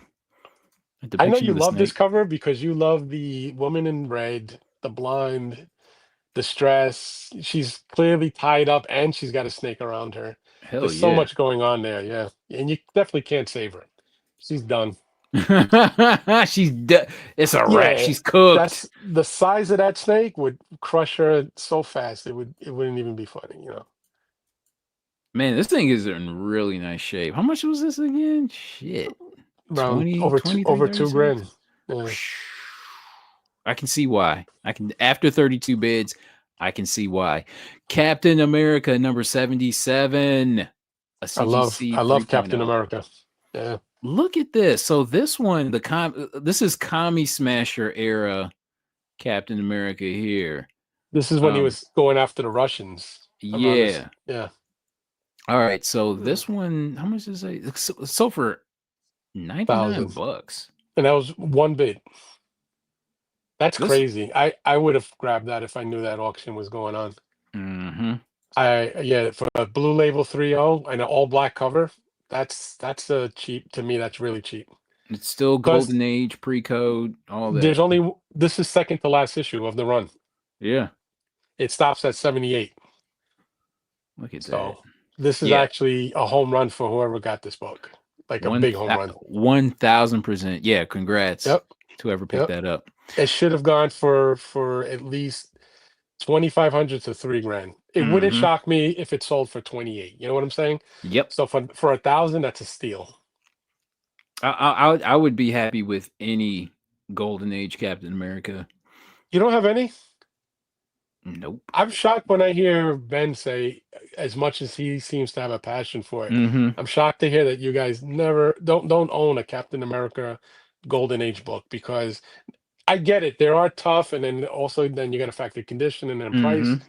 But you guys have been collecting for a long time, Yeah. Okay. you So know? I never see him. I never see him in person, and when I do, there's always something off because they're Okay. always like they're always like maybe a point 0.5 or something like that. Like something's missing, or there's color touch, or there's some sort of it's just something that just kind of repels me whenever I see them. Like I love the When cover, but it's just right. something always off.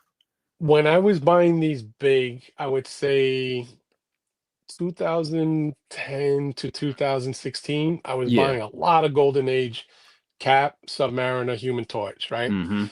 And always for a really decent price because it wasn't really going, it didn't get the attention it really got closer to COVID, like closer to 2019. Mhm. I think 2016 is when they started to blow up in price, like where it started to be like, damn, like I'm not fucking with a $2,000 book right now. Yeah. But I used to be able to get books like this for around 400 to $600 on a regular basis. And again, New York, you got to remember where I'm at. There's a lot of Golden Age in New York shows. Mhm. And so I had a lot of access to it. So there are times that I've grabbed a book that they're a point 0.5 after I graded them because of a missing page or a missing wrap or just that it's brittle. But I have zero regrets because I think my oldest Captain America right now is the Captain America #7. Um, and it's a point 0.5, but I love it just as much as any of the other Golden Age books I have because it's my earliest cap. You know what I mean? So when I think about the 400 that I spent on it when I first bought it, it seemed like a lot back then, but now it seems like a home run because I've had people offer me, 2,500 to 3 grand for it. So All right. Next uh, is Ghost Stories number 14. Classic Matt Baker cover. So this CGC 3.0 sold for $1,200. Um Matt, I dig this one. And I never see like he's known for his romance, but as far as him drawing like monsters and stuff like that, you hardly see that. So this is yeah, in. Matt, I was gonna say the same thing. He's more of a Golden Age romance guy, right? Mm-hmm. Even didn't he do a lot of also the war romance, like wartime romance books, like Yes. covers, Yeah, so this is a little different and not as exciting as action, typical Golden Age action covers, but it's still Matt Baker. Maybe that's why it got what it did. Yeah. Oh, for sure. Yeah, it's a little bit of a boring cover, in my opinion. This Really? I don't see it's not, I'm going by the trade, the backdrop. It just doesn't, for me, what did it sell for? 1,200? Yeah. 1,200 seems aggressive. I bet you I can find, because I know some Golden Age dealers, I could probably find that book raw and close to that grade, probably for around 450, $500. So you got the peril of Yeah. the chick in the red skirt. And a bunch of ghouls, or what are they? Creatures from the lagoon? Yeah, that's what it looks like. Yeah. Yeah, Got a as when you little, zoom in, you could see a little something, but got a little side boob going. yeah, the banana tits. Yeah. No, I love this cover. Uh, Actually, to me, this doesn't seem like a I would, man. you know what I would love about this cover if it Ah, was a little bit more towards nighttime. I got you. Because the ghouls would look cooler in green with a little more of a black backdrop, and it would look a little more dangerous. Daytime, I don't know. If I'm on a boat in the middle of the day and there's 5 ghouls coming out of the water, I should have seen them, and you deserve to die. Yeah. You know? This thing looks like it'd be cleaned up. Yeah, definitely. That's Look at that's a that. Red Hood special right there. You He got a can little get bit of I love that stamp. I love stamps on the books. I like date stamps, and I like sometimes yeah. I like stamps from that give you the origin of whatever bookstore had it last or something. As long as it Yeah. doesn't interfere with the cover art. Like I've seen stamps in really horrible places, but I love date stamps. I like to see that at some point it gives a date of when somebody actually physically, fucked with it. This thing looks So like it can be bumped up to a 4. I dig this. I definitely, like this. definitely. Yeah, Love yeah. it. Love it. Almost. Yeah. Yeah, nice torn shirt. Oh, I'm with this. I love this cover. All right, next. All right, Batman 609, a newsie, Mm. a newsstand, CGC 9.8, sold for $600. And it's a custom label. Mm. It's a cool custom label. I think that's a Jim Lee label, right? Yep, yep, yep, yep. Yeah, there's got a lot of cool factors going on with that. $600 Mm. though. You with that? Mm. Personally, no. I mean, I'm a huge fan of this series. I'm a huge Jim Lee fan. I do have majority of those books from that Hush run in newsstand. I don't have a complete set in newsstand, and I have a whole run signed that when I met him in person. I have all the variants except for the super rare one of 608, which is the one that it's like a convention for dealers, or what was that, RC something P variant? Yeah, yeah, yeah. RRP. Yeah, I've never had that one, but I have all the rest. This seems a little high, but again, it is a legendary storyline, like that particular first story. The second one, I'm not too crazy about. This new one, so Yeah, I'm hearing a lot about that. I'm hearing a yeah, lot about that. yeah, it's just not growing on me. I tried. I did buy some. I did read it. It's not like I didn't read it. Mhm. And I don't feel it doesn't do anything for me. Like this one here, when I first read 608, between the story, the art, the covers, it was really putting me in a good place with DC at that moment. Oh, for And because sure. again, I'm not a huge DC guy, but I am a huge Jim Lee guy. So it was a definite buy for me. And this is, like I said, it has a lot of exciting things going for it. Custom label, the high grade, and the newsstand. So Mhm. yeah. Yeah, it was a 608 that got me back into comics Mm, after so I got into comics around 91, 92, 93, and then 94 is when I dropped off.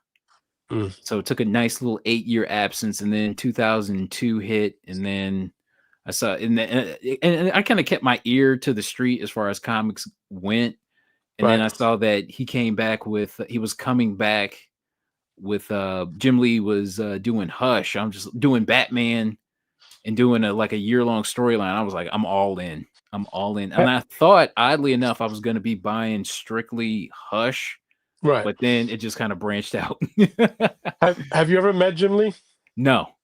Super nice guy, and there's an aura or a presence about him. He's different in the hobby than others. Meaning him, and like when you meet Alex Ross, I've met Hmm. Alex Ross a bunch of times. Like you feel something different after you've met them. Like it makes you want to go buy more of this shit. And he's Ooh. he's he's definitely one of those guys. So anybody who's never met him that has an opportunity to catch him at a show, Okay. better do it now, because from what I understand, I think he lives primarily in Italy. Hmm. But his responsibilities are with DC in the US, Yeah. so he's obviously back and forth, and I think you see him more at shows now because he's trying to promote a lot of DC stuff, because comics are kind of like going up and down. Yeah. But definitely meet him. I met him back when you used to be able to get free artwork from him Oh my god. in New York, but you had to be the first five to meet him on the line. Yeah. And I met him luckily top five because I was always working helping a friend at the show, so I was there already.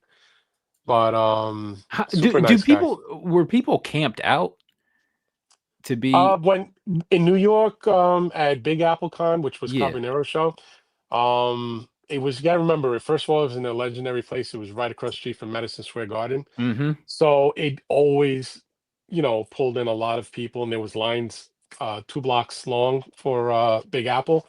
And then when you had a guy like Jim Lee or Neil Adams, or even some actors like Mark Hamill or Carrie Fisher, there were Yeah. lines for 2, 3 blocks for those people. And like I said, Jim Lee, he's never really had, if you can think of anything bad, he's never had anything bad. Okay. Never had anything bomb. I think, to me, the closest thing to bombing is this second rendition of Hush. Other than Mm. that, I've never in the days, even with Image, have I looked at a Jim Lee book and said this shit sucks. You know, everything he's done has been good, and that's why when I met him, I just, after meeting him, and he was such a cool guy. Yeah. He like like I gave him a statue to sign, which was the Hush statue of Yeah. Batman standing on the gargoyle. Mhm. He didn't know that fucking statue was made, and he was like, "Damn, DC made a statue of my artwork."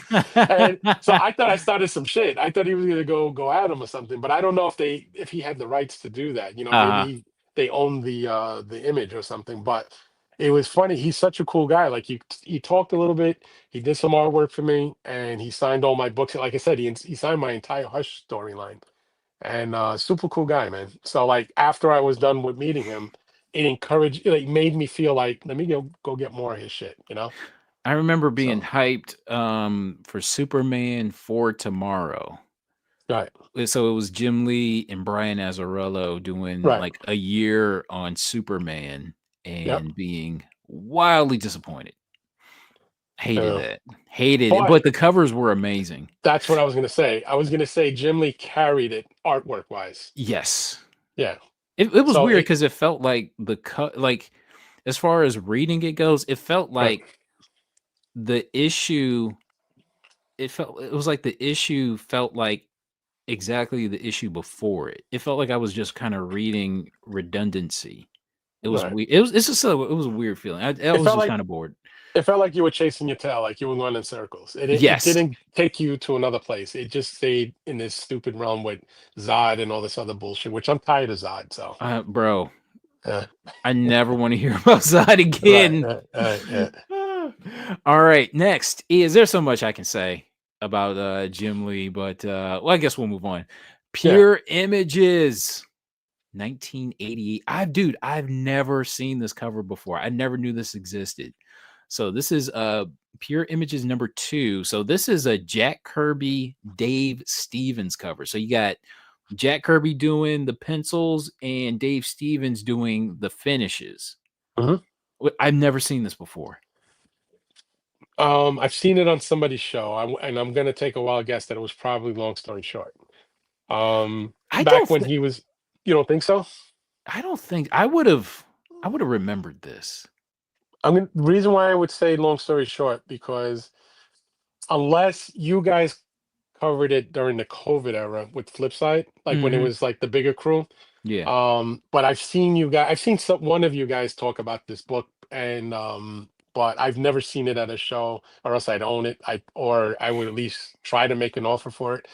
I do like the Dave Stevens Jack Kirby collaboration. But you know, 9-0 for $500, not for me. Um, the only collab that the only Kirby Stevens collab that I remembered was the Last of the Viking Heroes, and that cover was Yeah, awful. That's like probably the worst cover, it was one of the horrid. worst covers Yeah, in the history of comics. It's awful. yes, I agree. So I'm surprised by this one. This one is so good. Yeah, because it has sex appeal. It's like a really underdressed, sexy as Kirby can get Yes, with yes. a girl. So that's why it's cool. And of course, throw in the whole Dave Stevens collaboration, hmm So Yeah, I like this. Listen. I like it for a lot less than 500, but uh, yeah, but doesn't it feel like a book that you would go to a show, find it raw for like $100? Would you yes, take it at 100? yeah, I think And so. figure raw maybe 80, 85. hmm Yeah, Yeah, for sure. I would take that for $100. I would be happy to. Yeah. Love it. All right, next, Bruce Timm, sketchbook signed. So number 203 of 500. So this sold for $250. Do I have it? No, I don't. But here it is right here. Um oh yeah, I was looking for something from Bruce Timm that sold for like more than $100. And here it is. Not too much to say about it, but just some Bruce Timm for you guys. Mm. All right. Next up, Ghost Rider number 4. I love Golden Age Ghost Rider.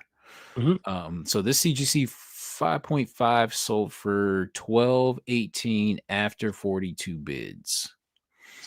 The only Ghost Rider I have is number 5, which is another Frank Frazetta cover. Um, I forget.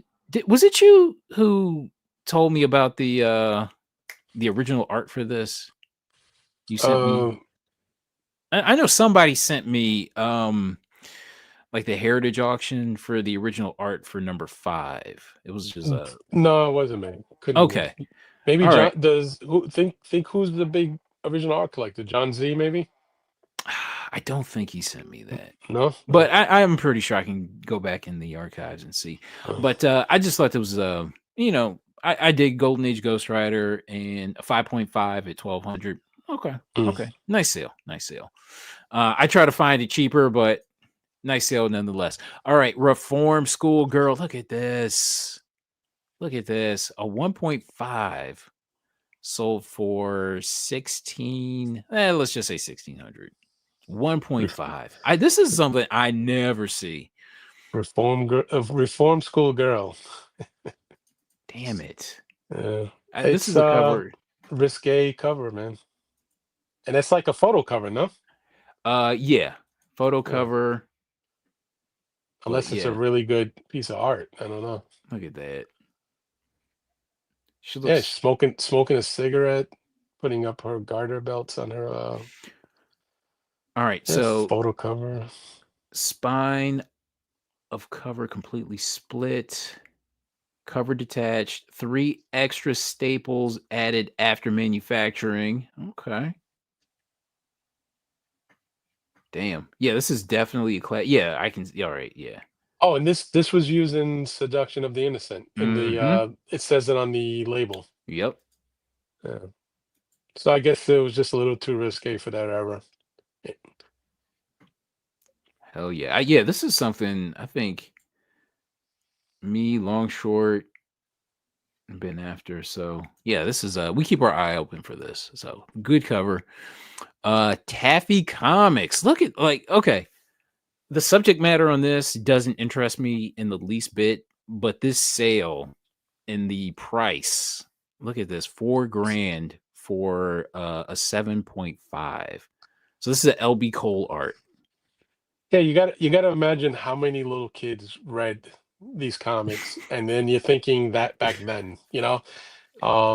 I mean, kids beat the shit out of comics in the 90s and early 2000s. So when you see them in high grade, it impresses you. So imagine a book from what is this, 1940, 44, somewhere in that ballpark. Yeah.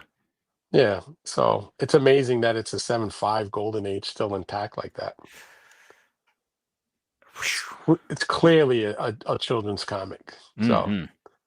I'm Taffy, I don't know. I blown never heard of away. it. Yeah, I'm never blown heard of away it. by the sale. Uh, Amazing. All right, next. oh, but check it out. I just noted. I'm sorry. I just noted it's an LB Cole cover. Yeah, I yeah, didn't yeah. see. Yeah, I didn't Yep. know that. Yeah, Okay. it's that the fact that it's a kid's book Okay. and it's relatively high grade. So I'm Yeah, yeah. All right. yeah, it's still mind boggling just Mhm. because. All right, next Siege 3 J. Scott Campbell cover. This raw sold for 1800. What do you think about this? Not for me. I'm going to tell you why. It has nothing to do with whether the rarity, justifies the price. Uh-huh. It's unfortunate that a beautiful second print of this was released right after, and it's actually worth nothing. Like it's the sketch cover version of this. Have you ever seen them? Yeah, I've got a copy. Yeah. It's So I like mean, it's like I think it's shoot, man. I think it's it's not a siege book though. Fear Yeah, itself, Deadpool, and something like it's yeah, it has but that. it's the same exact cover but sketch, Mhm. and that's the only thing that kills the value for me as far as justifying that price is because an exact cooler version barely sells for $50. So Okay, so if that book were like maybe an easy like $200 book, that sketch, right, the Fear itself sketch, um would you be more interested in this? no, Mm. Okay. no.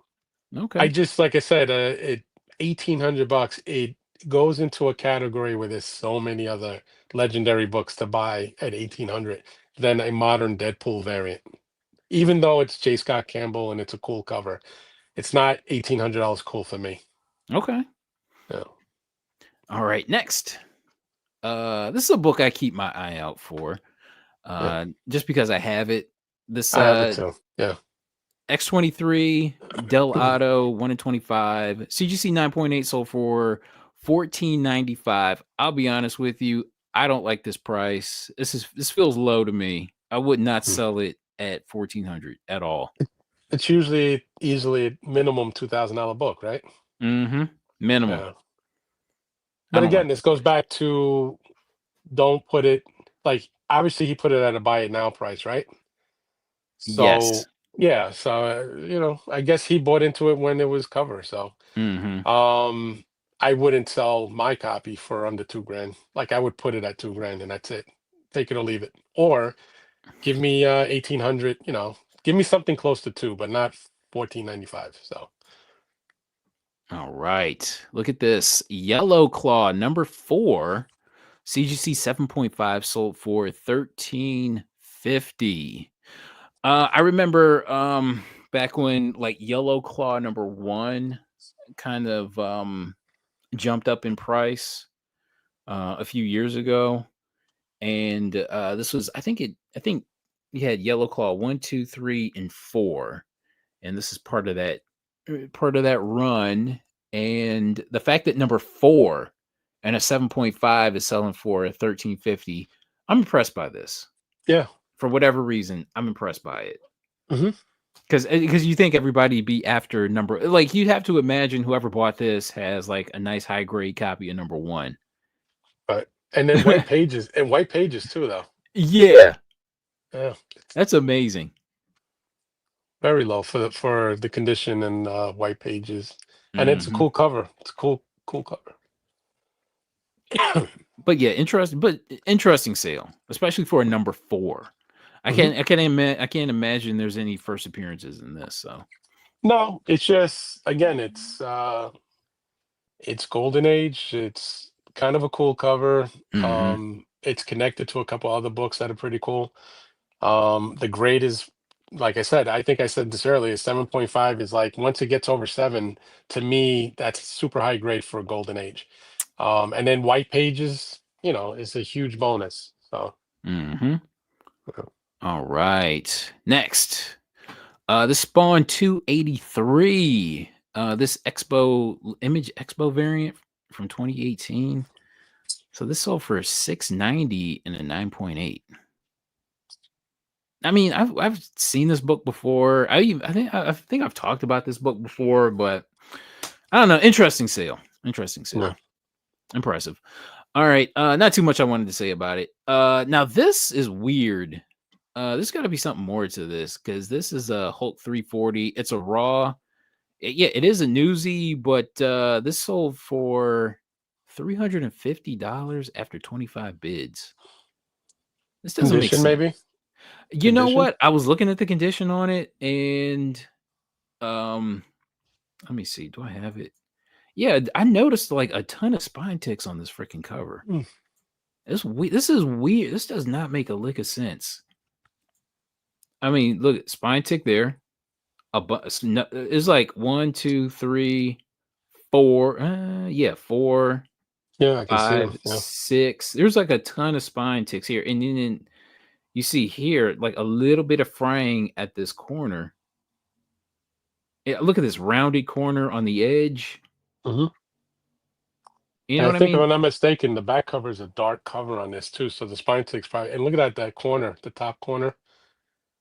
That Yeah. top corner is beat up. It's like rounded. It's dog-eared. Yeah, dark back cover. You can probably see all the spine ticks back there. Okay, so all these spine ticks and shitty pictures, and it's still sold for 340. This feels like fuckery afoot, in my opinion. Probably, probably. This does. Or again, it's this cover. Mm-hmm. I've had this cover in when I consider low grade. I think I had a slab that was an 8.0, and it had like a piece of the It was pretty decent looking, but it had a little hole in the cover, like it looked like it got snagged on something. Yeah. And I think somebody gave me $200 for it. I was kind of shocked because at the time that I priced it, the book was going for a hell of a lot of money, and I figured I was trying to be within reason. I think I put it at 250, and the guy offered me two, and I took it. So this book gets a lot of love though because it's kind of a legendary McFarlane cover. So Yeah. Okay, so look at this. So this guy here, and look, this guy really wanted this book. Look at that. yeah, he just kept bidding. Yeah.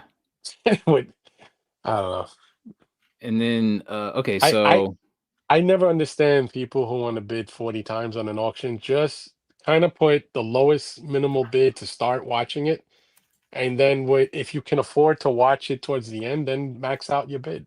yeah, this is I don't understand 40 bids because you're just bidding basically against yourself in a sense because you're driving everybody else to bid against you. okay, so who actually won this?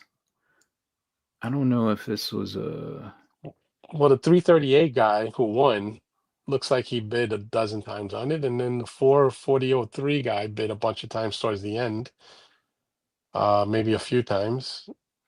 So it was between three bidders towards the end. And one guy backed off at like just around three. Hulk 200 yesteryear variant. Let's take a look at that.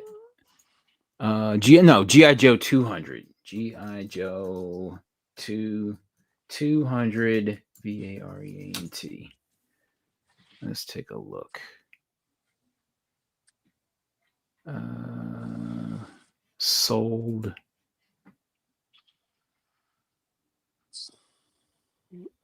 This one.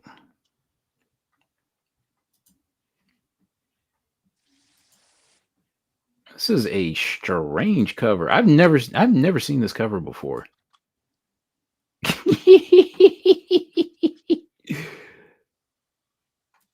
That's a I love IDW GI Joe, but I've never seen this cover before. Who's the cover artist? Um, let's see. Damn it, It has a J. Scott Campbell feel to it, but I don't think that's him. Tyndall variant. Oh, mm. Uh, Oh, is that James Tyndall? James Tyndall. Yeah, all right. I know. I kind of know his. Yeah, Okay, yeah. that's funny art. The same book sold for 301. No kidding. No, I don't see it. Ended recently, highest first. Is that an incentive or something or a show exclusive? It looks Like like why a store variant. a store variant? Okay, Yeah. which probably means what? There's what less Like than a a thousand? yeah, most likely. That seems odd that one sells 40 and then another sold for 301. Mhm. Oh, don't type variant. Oh, geez. Okay. Let's see. Hold on. Do do do. Okay. GI Joe 200. Oh, geez. Wow. Wow. Wow. Uh, Holy cow. uh, 33 bids. Damn. Damn. Okay, now we're talking. Wow. And this is the exact same book. Yep. There's no color variant or something different about it, not a foil Mm-mm. or lower print run. Okay. Okay, I got to look out for this one now. Holy shit. And the fact that they didn't even put variant on it. Holy cow. I mean, it's a cool cover. It's a sexy cover of her, but I'm looking at it different now that it's over 300. uh, I'm looking at it different. Okay, okay. All right. Now okay, this is going on the list now. It's going on the list. Dang. So GI Joe. So okay, so this came out in 2014, yesteryear comics variant. Okay. Oh, it's on and popping now. Yeah, I can tell you're gonna be whooping around some GI Joe boxes. Dude, that's all I do. I love some IDWGI Joe. So Mm. yeah, this is going on the I mean, I'm already looking out for GI Joe IDWGI Joe, but Hmm. even more so now. All right. Next is Batman 121. So this CGC 3.0 sold for what, 3, no, geez, I'm sorry. Sold for 2000. 2050 dollars after 10 bids. Right. Strong price or It seems really. It seems like a deal in a sense because I've seen these books sell for 5 6 grand, but again for like a 4.0. But I would be completely happy getting this at half price for in a 3. mhm. Because again, is it a book that if you looked at it in hand, does it look like it can be cleaned? Like, can you give that book to Red, have him crack it, clean it, press it, and maybe get you a 4? Mhm. You know what I mean? And then being that a 4 would get you about 4 grand, I would probably for $1,000 bump, I would probably do that if I saw it in hand. So I'd have to see there's a way to bump it for me to spend 2 grand on a 3.0. I got you.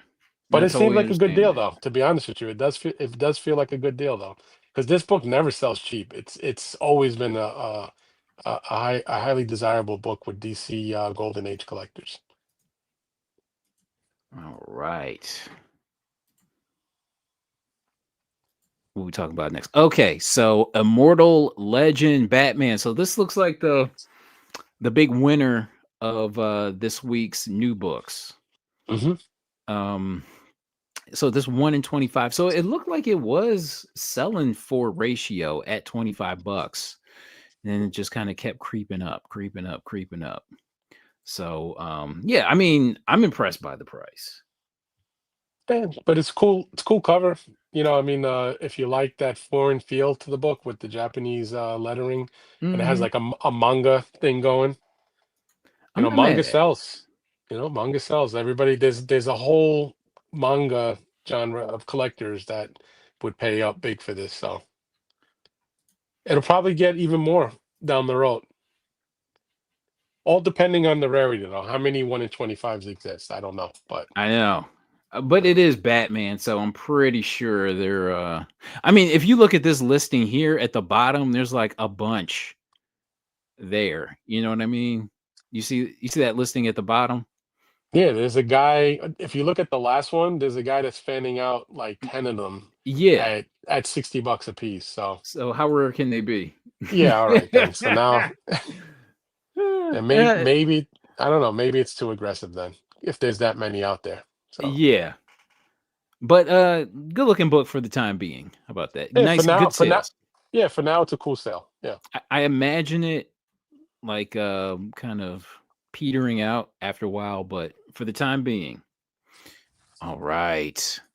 Next up, like I said, I love me some IDWGI Joe, and here we go with number 237. So this is the subcover variant, John Royal. I love John Royal. He's like the best of the J. Scott Campbell, I guess, clones, if you call it that. Right. But yeah, I love this with featuring Snake Eyes and Cover Girl. Yeah. Um, And you don't get CoverGirl too often on a cover not like that. really, not Yeah. really. And you You notice they snuck in the back shot. So you know it. That's they why I didn't think put that's why people appreciate it. they didn't give it too much, too much back there, but she's sexy still. Mhm. So Okay, so this raw copy sold for $110. Now notice this is only a sub cover. This is not an incentive or ratio cover. This is like a right. sub cover. So and the fact that, and I noticed that these John Royal sub covers are like these are weird because they'll sell from anywhere between like 20 for this book here.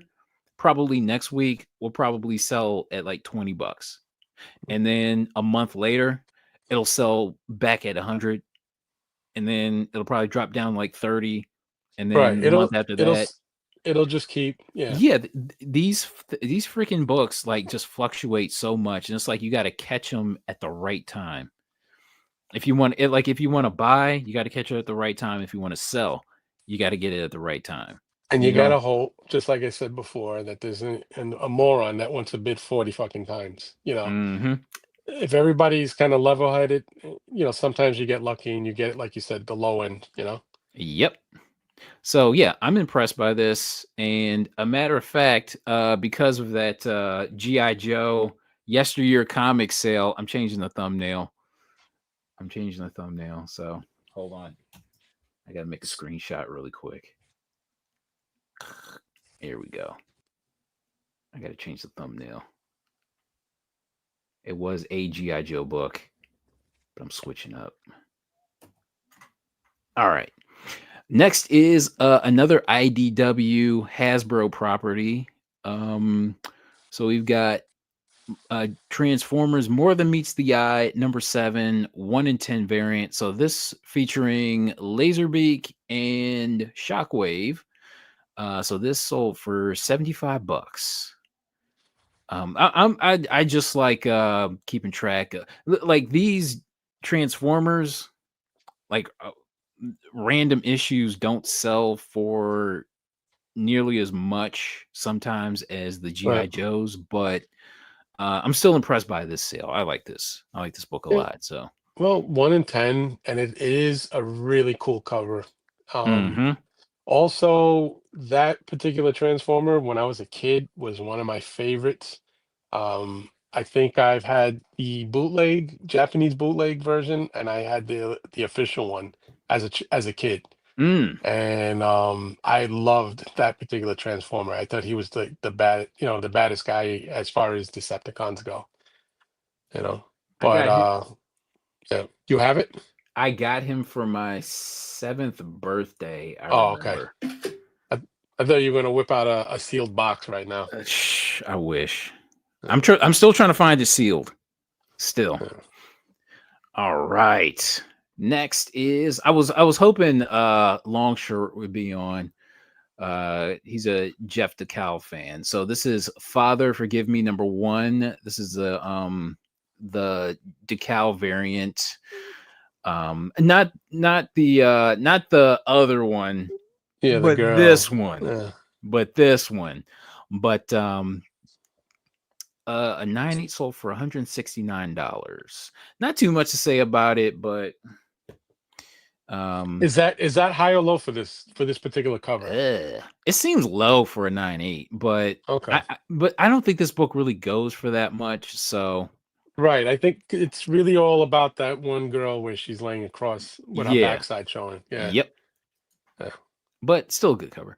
All right, next is this one kind of caught me off guard. This Adventure Time. I really don't know anything about Adventure Time, I but don't either.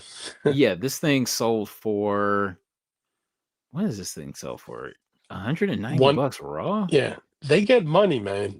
Somebody tried to sell me some of those short stack.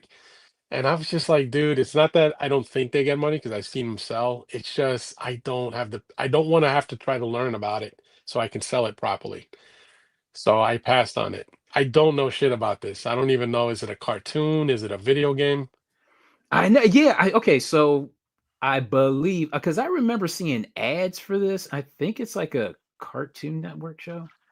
I thought it was a video game because I saw it looks like a Conan sword underneath the title.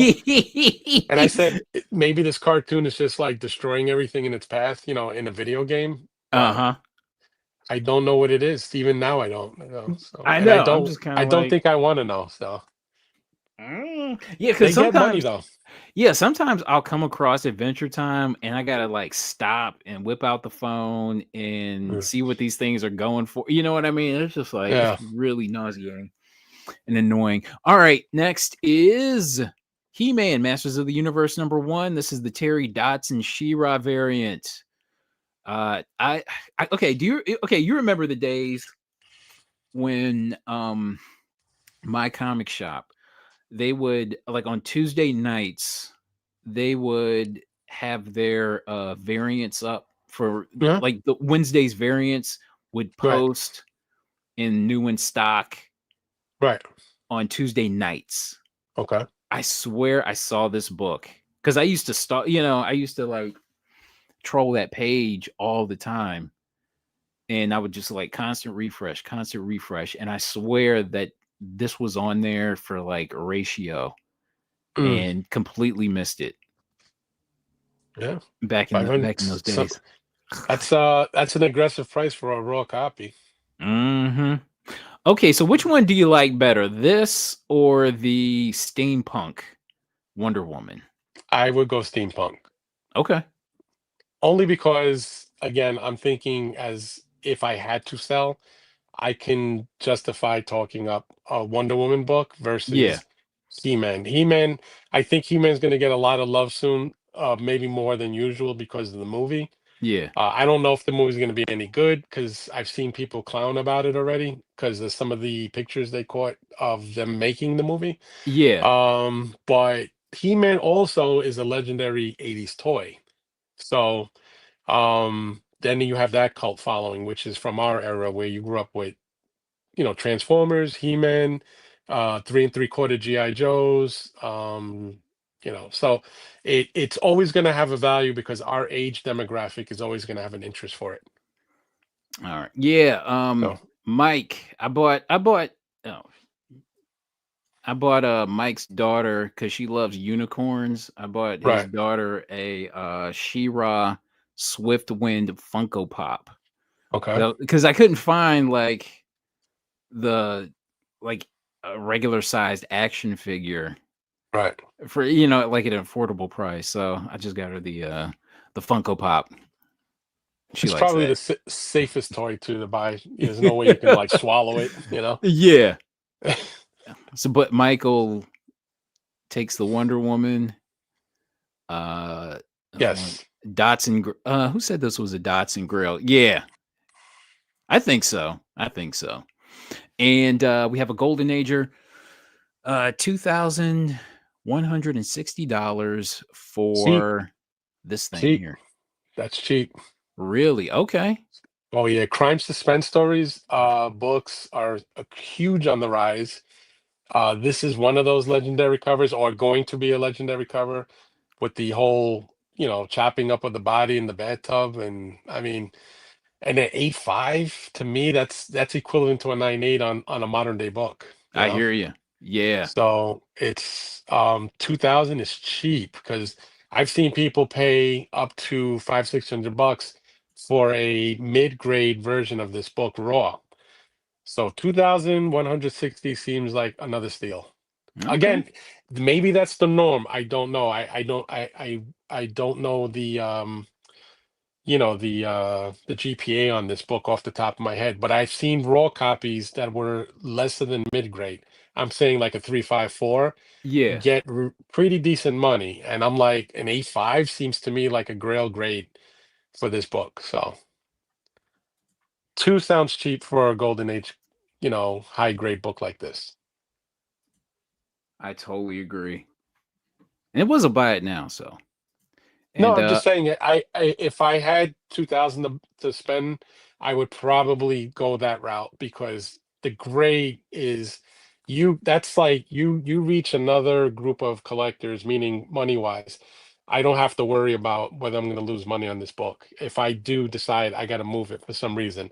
8.5 gets all the whales that are into Golden Age books involved, and you can kind of put your price on there. You don't have, you can ignore the $2,000 sale. You can put that at a show at 3,500 and probably get an offer close to that. So if you send an offer through eBay messaging, it doesn't get pulled into 130 point. The final sale was only 1,700. yeah, even Wow. a bigger steal. Damn. Damn. Wow. Yeah, Okay, so if you send an offer through eBay messaging, huh, it's a I cool gotta figure. it's a cool cover for that. For crime suspense stories. It meaning it hits all those little points. The guy with the fucking axe and about to hack a dead body into a tub. It's like Mm-hmm. it's really fucked up. So I mean, the more fucked up these golden age books are, sometimes the better. Damn. All right. Yeah. Next is another DCU variant, Green Lantern 81. DC Universe logo. Sold for 10. This is raw copy sold for 108 after 15 bids. Not too much to say about it really, but this Mm. is one I've been after. And I know there's certain Green Lantern Yeah, I've got DCUs. this one. I don't Okay. have it in high grade. It's got some spine ticks, but it Yeah. was part of that box pull I told you about. The guy had a bunch of DC Universe. Damn Yeah, it. it was in there, but it probably has between 4 to 6 spine ticks on it. But I think I Ugh. only paid like somewhere between $5 to $8 for it, so I didn't My care. God. Wow. Wow. Yeah, That's amazing. Um, yeah, man. Okay, so every time, especially like a few years ago, like every time I would come across a DCU, it would they'd usually only be like either a dollar or two. So right. they were always worth picking up, but definitely never came across this. Well, Um, no, real quick, they yeah. started going up when you guys started to talk about it too much on YouTube. There was, like you said, a time where you could still steal them for $1 or $3. And then once you guys kept talking about DC Universe labels on the books, I noticed the uptick in sales on eBay and at shows. I will So say it this. it's YouTubers. When okay, so there was a time where I did talk about them a little bit, and then I stopped. Right. Then I stopped talking about them. Like Uh, whenever I come across a DCU variant, I just kind of like, I put it away, and I would not talk about it. I wouldn't show it off. uh, Nothing. So, but I know what you mean. Next is look at this Mark Jewelers, Mark Jewelers, McFarlane cover. uh, Conan the Barbarian 241. I'm impressed by this. I like it. Yeah, I'd buy I, that. I'm thinking this thing probably could have went for more Yep. if it went to auction. Like if it's a nice little near mint. If yeah, that's what I was gonna say. I don't know what condition is on it, but if let's just say if it's close to, let's say between 9.4 and 9.8, Mm-hmm. I would try to get that clean press, get it signed by McFarlane and slab it. And then if I am selling it, I'd put it yellow label sale. Because the Mark Jewelers insert, and this is going towards the end of the run. I think the last issue of Conan was 275. Yeah, And a lot of these issues between this particular run, they mixed in all of these legendary artists, which was Jim Lee covers, McFarlane, Portacio. Sienkiewicz, Portacio. You'll see a lot of those image guys in that particular end of the run, and which was really cool. So Mm-hmm. there's a Yeah, lot of cool factors with this end. So get yeah, that little 3 issue run yeah, with those great artists yep, doing the covers. I gotta say my favorite's got to be the Jim Lee because it just has like that kinetic energy where he's taking. It's like that close tight shot of right, Conan taking on Red Sonja, yeah, and you kind of and I think you have Conan's necklace kind of like giving it yeah. that sense of movement. I love it. Love Hmm. it. Yeah, for sure. That's probably my favorite of the two. I The hold on. three. I just found a killer collection of Mark Jewler books for only for Uncanny X-Men in the what was the number for the first Nimrod? What was that? 285? I want to So say I first think so. Nimrod. Yeah. I want to say It's a earlier than that, but no, it's a no, no, no, Colossus. no. You're right. Yeah. I think it's a Colossus versus Vision cover with Yes. I think it's 285. But between like 260 to like 3 something Hmm. were majority Mark Jewelers, and the guy didn't know, and he put them, he didn't even look, he bought the collection. He thought he was cherry picking whatever was the bigger books from the run. And without hesitation, I happened to walk in while they were still sitting on his, like his work area.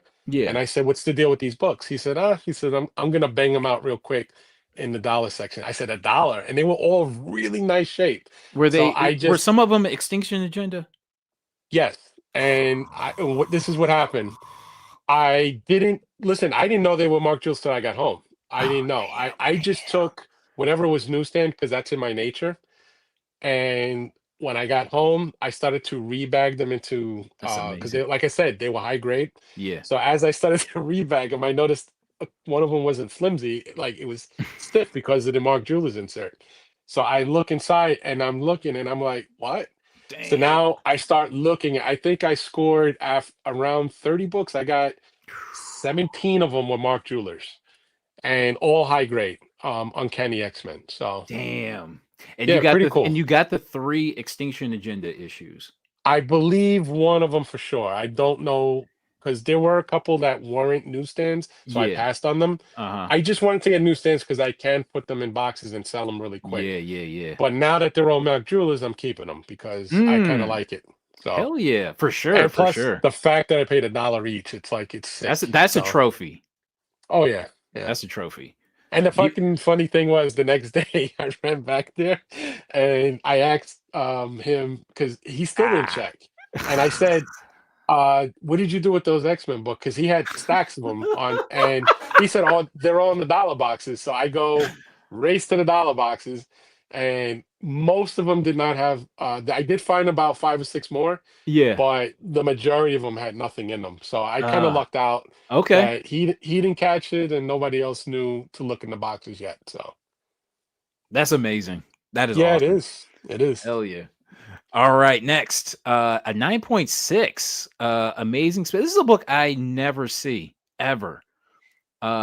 Amazing, blah, blah, blah, blah, 654 second print. So this 9.6, to me, this is an impressive price. Right. 9.6 sold for $300 after 23 bids. Real quick, these books from the if you notice, have you noticed a trend that a whole bunch of big books came out in 2012 as far as variants and second prints? Remember like all the Venom variants came out in 2012? Do Um, you all those oh, Venom variants yeah, came yeah, out in yeah, yeah, yeah. 2012? A lot of oddball variants, a lot of second prints that hit really big, all between 2012 and 2014. And that is a really cool era to chase down incentives and second prints. So I was thinking like from like around 2010 to like 2013 Right. is what is that to me is that like time period Yeah. for Marvel when it comes to Hmm. those variants and second Yeah. prints.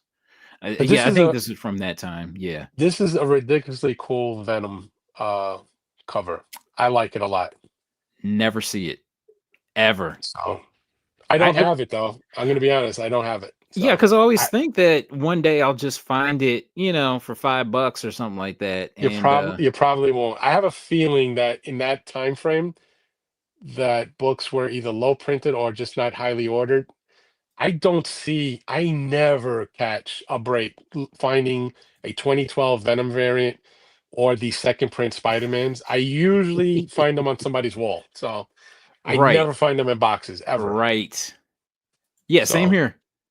and I dig, man. You dig like hell a lot, and I dig a lot. And I hit all interesting dealers at small shows that I set up at. The first thing I do, because everybody wonders why do you get this so early? Because I want to set up my shit and then start hitting all the dealers before even other dealers have chance to do it. And Hmm. I look through the first thing I look through is 2012 type of shit. Like you said, the DC books. I love those DC Universe labels. These oddball like 1990s or early 2000s. The Conan book that you're showing here. I love shit like that. I'll buy that all day if I find them cheap digging in people's boxes. I never Hmm. see these 2012 books ever. So Never, never, never. never. Not even beat up, nothing. I if I even found one that looked like some kid stepped on it and spilled water, Yeah, but never, never, I'd still nothing. buy it. Yeah. Yeah, yeah. Eh. All right. Next is what is this? Titanic strip magazine from 1986. This is like a foreign book. So this raw copy here is sold for $70 after 8 bids. I don't know. It feels like it could have went for more. That's a Dave Stevens, right? Yep. Yeah, yeah, Hmm. yeah. But he's leveling out. I noticed I find Dave Stevens now. I'm not talking about the what's the one with the the girl on the rocket bike. Oh yeah, I know what you're talking about. I can't. I'm getting a brain. I can't Planet, believe I forget. Planet, Planet Comics. Planet Comics. All right. Yeah. Aside from that one, everything else seems to start hitting a little bit of a lull because I found that Sheena cover, that infamous Sheena cover, Yeah. um, 9.6. The guy had it priced at 75. He took $60 for it. Hmm. So, and I have it right friggin' here because I just picked it Oh up. yeah, yeah. Okay, did that come? Okay, now 60 did bucks, that bro. come with the 3D glasses? No, now the thing is, I talked to a collector about this who's Yeah. a little older than me and remembers buying these actually like when they were new. And thank God I met him because he filled in a lot of blanks. And Mm-hmm. he said that this era of Dave Stevens books, they made so many 3D books. He said at some point they stopped giving you the glasses in the book, and it was just one of those things where the dealer had a stack of them on the counter. So when you bought 3D books, you just Uh, grabbed the glasses. Like certain books actually had them like stapled or glued into yes. the book. He said at some point they just stopped even getting involved with putting them in the book. Like the Mm. dealer, when he shipped these books, they said they Yeah. would find the 3D glasses in a pile, like in a bag, and they would leave them on the counter for you to take. Okay. So All that's right. why you don't get a downgrade for no glasses because they initially did not come with in the book attached. Okay. So yeah, and thank God I met him because I really thought all these years that there was an actual 3D glass that should have been in here, and it never Yeah. was. Same here. So Okay. Cool.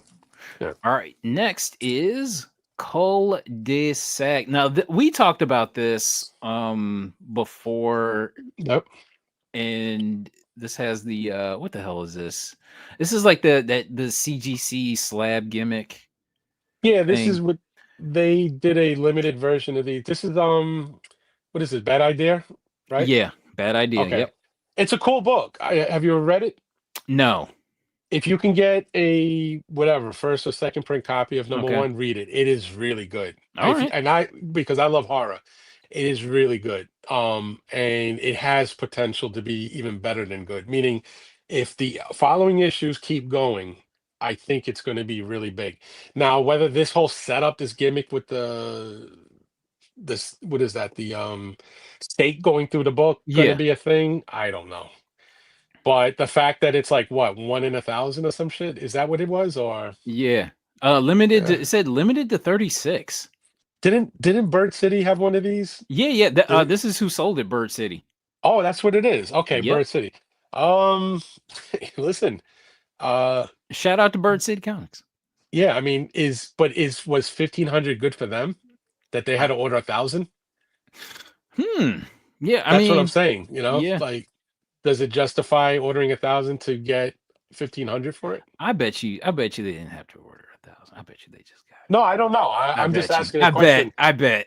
It says limited to 36 though. Like how else could Yeah. you? I mean, yeah, you're right. If you know people, there's ways, but I'm just saying, even if you weren't in that place where you have friends, let's just say you had to order 1,000. It doesn't justify ordering 1,000 to get it for the Hmm. 1,500. So that might be a low sale for a place that had to order 1,000. Yeah. You know, Hey now. because I Comics and think breaks. I think the cover price on this might be 4.99. I think. Hmm. So even if you get it 50% off as a store owner, you're still paying for 1,000 copies like over 2 grand. So it doesn't make sense in a way, you know. So, But I bet you they but just got it though. They yeah, didn't have but to. it'll always get some kind of money because it is really low, 36, and it's like I said, it's wrapped around an interesting book. This looks like a pain in the ass to ship. It looks like a pain in the ass to even display in your house. Like, what kind of a Yeah, space would what you you gonna have? do? Right. So, This cannot stack at all. no. I wonder if that's an actual like it's not like a plastic stake, it's like an actual wood stake. I You know what I think I've mean? had to take a guess. It's probably extremely light. It's probably some kind of a hollow thing. And A balsa wood. I don't think it goes literally through the book if I had to guess, and it's Hmm. probably just, a case that was designed to like hold both ends of it like that. Yeah. But it's cool, I guess. Like I said, the cool factor is they found a way to make, you know, chasing it interesting, you know? This looks I'd like to see this thing up close. But all right, I'm done talking about this. Yeah. Just read the book for real. Read the book. It's a good Okay. read. Yeah. All right. Next is another Titanic Dave Stevens from the same seller. Um uh yeah, they're both neat. Is this yeah, Dave Stevens. So this is like a Uh, more airbrushed deal. So I like it. Good cover. Not too much yep. to say about it. They both sold for the same price. Which one you taking? The first one. The first one? Okay. Yep. Only because the first one has been homaged a bunch of times and it gets a lot more looks, you know? Yeah. All right. We're in the pulp hour now. Okay. So we have horror stories, February 1936. So this sold for $300. It looks like he's taking blood from this chick. But yeah, but one of the guys looks the guy getting blood or giving blood looks crazy. He looks, let me see this. His face looks enraged. He looks like he's like a version of a crackhead back then. It's weird, right? He's Is that tweaking. Okay, yeah, it looks like he's stealing blood from her because right? he needs it. A And lodging then in it, hell. and then you got the wacky doctor with rubber gloves, a mask, shades. This It's is a a lot. dude. If this was on a comic book, Yes. this would have shut down the industry way before 1954. Yeah. And Yeah. this thing is beat. Look how beat this thing is. So And this makes me want to find a nice like you higher grade, mid grade copy of this the now. thing I hate now is dealers are catching up to what these actually go for. Like, but they're putting this type of price on anything pulp, which is stupid. Hmm. What they're not understanding is the pulp is no different than the golden age. It's all about the cover. You just can't just paint a paintbrush on all pulps and say, well, they're all worth some kind of money. They're not, because No. I can still find pulps for $10, you know. Yeah. It's these ones here, like where you guys like to talk about, like the torture or bondage or hypodermic needles or alien sci-fi. So yeah, I don't know about 300 for this because of the condition though. Yeah, That's this the thing thing that is too beat for me for yeah, yeah. 300, but uh it, this is a nice challenge to try to find a nice higher grade. In fact, the next book you're about to show is in better condition, and it's more of a book that I think justifies a $300 price tag The rather Weird than one. Tales. Right, rather than the 128, it should be the reverse. She should be getting three, and that one should be getting a buck. All right, so before we talk about this one, Right. let's talk about Dime Store Mystery. So it looks like the it looks like oh, hold on, shoot. This looks like the cover is completely detached, and it's still so 1944, and it's still sold for 128. So that's Yeah, but impressive. look how high grade that cover is. Mm. That's the thing. And believe it or not, most pulps feel like they're always going to fall apart. I have some high grade pulps and I'm scared to death to handle them, you know? You ain't lying It's about that. it's those square bounds always feel brittle no matter what. No matter how nice they are, they always feel like they're going to let go. It's so funny because like I'll see people be like oh so precious. I've talked about this before with people where I'll see people be like super precious with comics, and it's Yeah. like annoying to see, but I'm super precious when it comes to pulps. Hmm. You know what I mean? Because Yep. like you said, it feels like it'll just like completely just like turn into dust if you look at it wrong. So See, what I meant was when I said that I was talking about Dime Mystery magazine. That cover mhm. to me, as long as it wasn't detached, I would say would justify $300 price tag Oh, because this of the one, cover. this one. Okay, Right. I okay, wasn't talking okay. about the last one. I was talking about Dime Mystery. Oh, all That right. cover, if you think about it, doesn't it remind you of the cover where the skeleton hand is holding up the wine glass with Yes. with the lady's face half skull? Yep. Now this predates that cover, so it has to make you wonder, did the guy get inspired to do that cover that way because of this? Ooh. Oh, damn it. You know, Yes. you know what I'm Yes. saying? Yep. Because it's Excellent the point. same thing. It's the hand holding the glass in front of the woman's face, and half the face is skeleton. It's the same principle. See, now you got to look at these pulps that inspired the classic comic W- covers.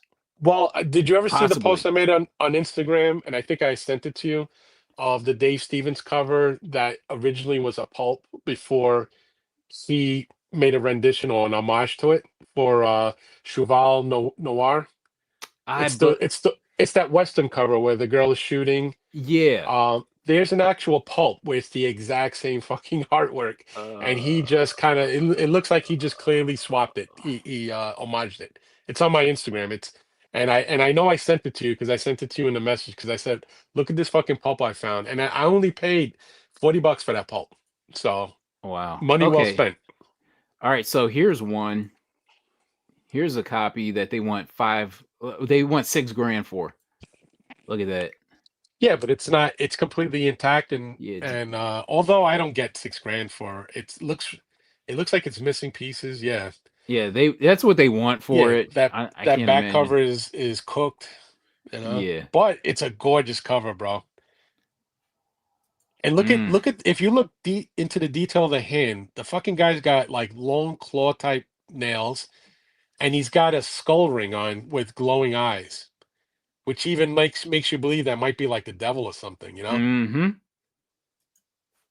It's an actually it really is a cool cover. The listing the listing even says inspiration for Chamber 19. There Okay. you go. There you go. Hell yeah. I Yeah. like this. All right, next is Weird Tales, blah, blah, blah, blah, 1937, CGC 7.0. So this sold for $431. I can see why it sold for that, Yep. just because it's a nice 7.0. The I can see set why. I Now you know how I said golden age books 7.0 and higher to me is equivalent to a 9.8 on a modern book. Hmm. Now you're going back with a pulp, which is like 10 years earlier than Yeah. golden age. A 7.0 to me again is in that amazing high grade for a book like that, you know? So that's an excellent price for that grade and what's going on in that cover. Hmm. Yeah. I don't think I have the listing for this. Okay. It's a sexy cover. Like you remember we were talking about side boobage and all that shit? Yeah. Man, there's a lot going on with There's that a girl. lot of side boob going on. I wish I Yeah. had the listing for it, but that's Tight okay. dress, red hair, and there's a bunch of guys like pulling on her. So, Yay! who knows where she's at? Where is she at? In a prison cell? Let me see. A dungeon? Yeah, WEIRDT whoever threw her in there really fucked her edit over good. one. And they're a bunch of like zombies. If you look at their eyes are all white and rolled back. Let me see. Do I have Yeah. this listing? Can I pull up the list? Ah, here we go. Here we go. Here we go. I just want to take a quick look, quick, expeditiously. Okay. Yeah, I'd be in on that book for $430. In that Mm-hmm. grade. Definitely. Nice, nice bazoombas. Okay. Oh Yeah. yeah. Look Yeah. at that. Little zombie action. These guys are really tweaking. Yep, her boobs are about to fall out. Forget about it. And is she chained to the wall? I, She looks like she has like a brace. Oh no, that's she's got a whip and a bracelet on. Okay, all right. yeah. Yeah, Okay. because This I was is gonna say, is that a bondage? yeah crazy Yeah, cover. I'm not yeah, mad at this. All right. yeah, yeah. Good price. Next is Crime Bust. This is a weird cover. Crime Busters 1939 from the same seller of that of the dime mystery. Okay. Is it? Yeah, yeah, it is. It's Okay. a looks like a classic skull cover. Yeah, but I'm not understanding the ballerina in the in the butterfly get up. That's Well, it what's says the death throwing me moth. off. I don't know. That's what's Was throwing it? me off. Is that based on that Black Swan type of ballerina thing where it's like a death dance? Is The that what death, this? the death moth. Yeah, well, I'm saying like the movie Black Swan was based Yeah, I know on what you like mean. a Yeah, book or something. So I mean, maybe this Death Moth is based on some kind of a famous ballerina type of dance that was about death, you know? you see So the title maybe it there. means So something. I don't yeah, know. it's probably made. Yeah, yeah, it's probably something Yeah. related to that. Yeah. But But yes, I'm digging the skull cover though. Skull cover is cool. hmm yeah, it's just something like just super weird about this that I You know. like completely detached. Look at that. But believe it or not, if it was intact, it'd probably sell for another 100 or 2 more Hmm. if it wasn't falling apart, you know? Right. Because that skull alone gets easily probably 400, $500. I like it. I like my pulps from the 30s. Yeah. So, and this fits the bill right there. Do you have a first Schomburg sci-fi cover that was No, I surrounding don't. stories? No, Yeah. I know what you're talking about, but no, I Yeah. don't. I grabbed that book just before it blew up. Just Mm. before it blew up. And Dino already talked about it a couple of times. So I was like, I could forget about eBay. But I caught one at a comic show and a guy had a long box of pulps and cheap too. Like most of them were cheap, but he had a few that were priced up and he did not know about the Schomburg cover. Son And of I a found bitch. that, yeah, I Oh, found that book for amazing. I think 45 bucks. And I sent it to CGC and I got a purple label only because there's glue on the spine. That's it. How much But glue? I can tell you right now, I have it right here. Hold on. Ooh. Not enough to tell because I didn't even know it had glue. Yeah. Yeah, it just says restoration glue on spine. It's called Slight C1, and it is actually a beautiful copy. You know what? It's ext I mean, like, on the back, it has a couple of little chips on the back cover, Yeah. but aside from that, the book look at the square bound. Look how nice that square bound is, and the cover. And of course, I went back to the stamp, the store stamp Yeah. is right there.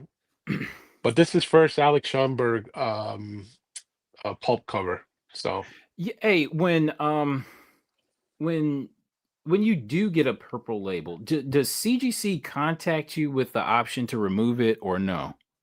no, first of all, I didn't submit it directly myself. I submitted Okay. through my LCS. Mhm. So I never asked him if there was any contact. He just sent me a message that they finished grading your book, and I tell him never tell me what I got, just let it arrive because I Okay. want the whole effect of walking in on the grade. Yeah. And when I saw it, it didn't upset me that it was purple, only because it was such a ridiculously nothing restoration. Glue on the spine seems to be pretty normal for that era. As long as it, because there's a lot of trimming with these books. Mhm. So my Yeah. greatest fear was because it looked too good as I know far what as you it mean. being square. I Yeah. said, Jesus, it's a good chance this is probably trimmed. But CGC is good at catching that. So to only have glue on the spine, I'm completely fine with that. So When I bought that Satan pulp, right. like I had to like I made like I had to look at the label, I had to look at the notes just to make sure there was no trimming on it. You know what I Yeah, mean? like I'm gonna send this one in next. Mhm. Hold on. So I'm gonna have my guy kind of give it a little TLC. He's not gonna do anything too much to it because these books you really can't fuck with too much. Yeah. But just make it a little more, give it a little maybe half a point bump, give it a little TLC. But this is a book that I know you guys talked about a few times, The Lady in the Little Tube. Yep. Popular book now. And since you guys talked about it, it's gone up like another 500-600 bucks. So That's Mr. yeah. Longshort's fault for that. Well, I'm glad he does it with books that I already have because if I had to buy that and pay another $800 because of him, I'd be pissed. So All right, next is Weird Tales magazine from January 1935. So another like high grade 7.0 sold for 341. Girls and tubes. And Yes. this Not is a really cool cover, though. I think the grade kind of sold it more than anything. It's a good cover, Yeah, but you know. but again, it goes back into how often do you see a Pulp 7.0 or higher? So Yeah. the grade is almost completely sell. However, the Weird Tales puts out a lot of great covers, a lot. I have quite a few. I think I may have about 15 Weird Tales, Mhm. and I'm always attracted to the darker, like meaning if there's skulls or skeletons or death or demons, I'm always chasing those because I'm afraid to wait and then it goes up in price. So when I see them, with as long as they're 100 or less, I'll grab them, you know. But they have to be presentable. And this one here, 7.0, it's a yellow cover with the black, trade. It's just a lot of good things happening with it. I think a lot of people start off when they do pulps, they start off with weird tales. Yeah, I think but I find that they're easier to find than all the rest of them. Mhm. Yeah, Because exactly. I've Yeah. run I've run into a lot of weird tales, but I'm very selective. This one here has got a lot. Like I said, the colors are right with the cover, the trade color, the cover yellow, the beautiful woman, and I think those are Black Panthers. Yes. So it's really, there's a whole lot of cool factor, and then that spine looks like it's red with white lettering, I bet. It's probably a really cool looking book in person. So 7.0 is and for 340, that's a steal. Hell yeah. So Good that's another price. book you'll probably see a year from now, probably, probably closer to 1,000. Damn it. Yeah. Next is Doc Savage, October 1934. Gnarly cover, sold for $111. Not too much to say about it. Just, just cool subject matter. That's all. Cool subject matter, cool composition, nice yellow cover in the back. So, all right, Yep, I next. agree. I love this cover. So this is what the hell is this? Magic Love? Never heard of it. Yeah, January 1947. This looks And like I the would, type of thing that yeah, um like Matt Matt Baker would do. This looks like a it's this looks weird because look how modern that trade looks. yeah. It doesn't look like something from that era. It just No, it that doesn't. whole lettering, it looks Mhm. very modern. So It looks at least about 20, 30. No, I would say at least about 30 years ahead of its time. yeah, it kind of looks like a book that should have came out in the 70s, where they were a little more funkier with their covers and their letters. Mhm. Yeah, So there's something about this, man. I really dig yeah, this. it is. It's cool. And this fine copy sold for 80. Yeah, I never saw this title before. I've never seen anything, called Magic Love. So Mhm. Yeah, dude, there's God, it pulps, man. Endless well. Endless. yeah, You'll get Derek just said something interesting. A lot of the Weird Tales have HP craft on it, which is also a big attraction. Mhm. All right. Next is there's so much to say about this one, but Air what the hell is this? Air War Ear number War, 17. yeah, Uh another classic skull cover, yeah, like and it's a war cover too, which is a bonus. mhm. Like, Yeah. if the guy was just, by himself, it probably wouldn't hit, but the No, fact that you got a skull in the background, this is it right here. without that secondary character, that's a $25 book. I know, right? So Yeah. this sold for 450 raw. Let's take a look. I'm digging this. Damn it. Rudolph Speed up. Bertarski. Yeah. Hell yeah. You know what? It's actually I would it's relative I was gonna say it's a solid copy, but you got a lot going on here. But luckily, it's But on the that's back typical. cover. believe it or not, that is typical for that for Yeah. pulps. The thing is that whole price is built around that scout that dead pilot behind him. Mhm. It has nothing to do with anything else. Unless that Beautiful. artist, the guy mentions it's scarce, and he mentions the artist's name. Unless that artist was pretty big back then and did a lot of great covers. I'm just saying, based on what I see, without knowing an artist's name, without that skeleton and that, with that wartime pilot theme going, that would be a $25 book. So, Look at this. and it's got a Wonderful. little, is that a little war bonds thing on the bottom left Yeah. corner? Buy Yeah, war bonds for yeah, that victory. makes it, for me, that makes it cool too. Hell yeah. Little war promotion. Get out of here. Yeah. I love it, man. These pulps are catching up, man. They're Yep. catching up. I'm with it. All right. Next is another Weird Tales. Um, July 1936. Look at this at CGC 8.5. But look at the Uh, price. yeah, Shit. Almost 5 grand. $4,189. This thing just sold today. Look at this. Do I Yeah. have it? Conan Weird Tales. Yes, I do. All right. Okay. So, oh, this. Look at this. Wow. Look at the condition on this. Wow. I can see So why. it's a couple of naked girls holding her down, and another one is about to impale her. Jeez. Crazy. Look at, so you It's got like the what do they call this? Like a sacrifice cover? mm-hmm, Yeah. nude sacrifice cover. And, Classic. and an 8.5. Look at that. Look at the condition on this. Wow. Off white to white pages. Wow. I can see why this sold for that much, honestly. I guess uh like I said, I kind of always think, what else can I get with 5 grand before I chase, this. But Ah, again, this has got to be a guy who's big into pulps, who's collecting a lot of the weird tales. He probably has a bunch of high grade shit, and this made sense. if he has this, then he already has like the first Conan.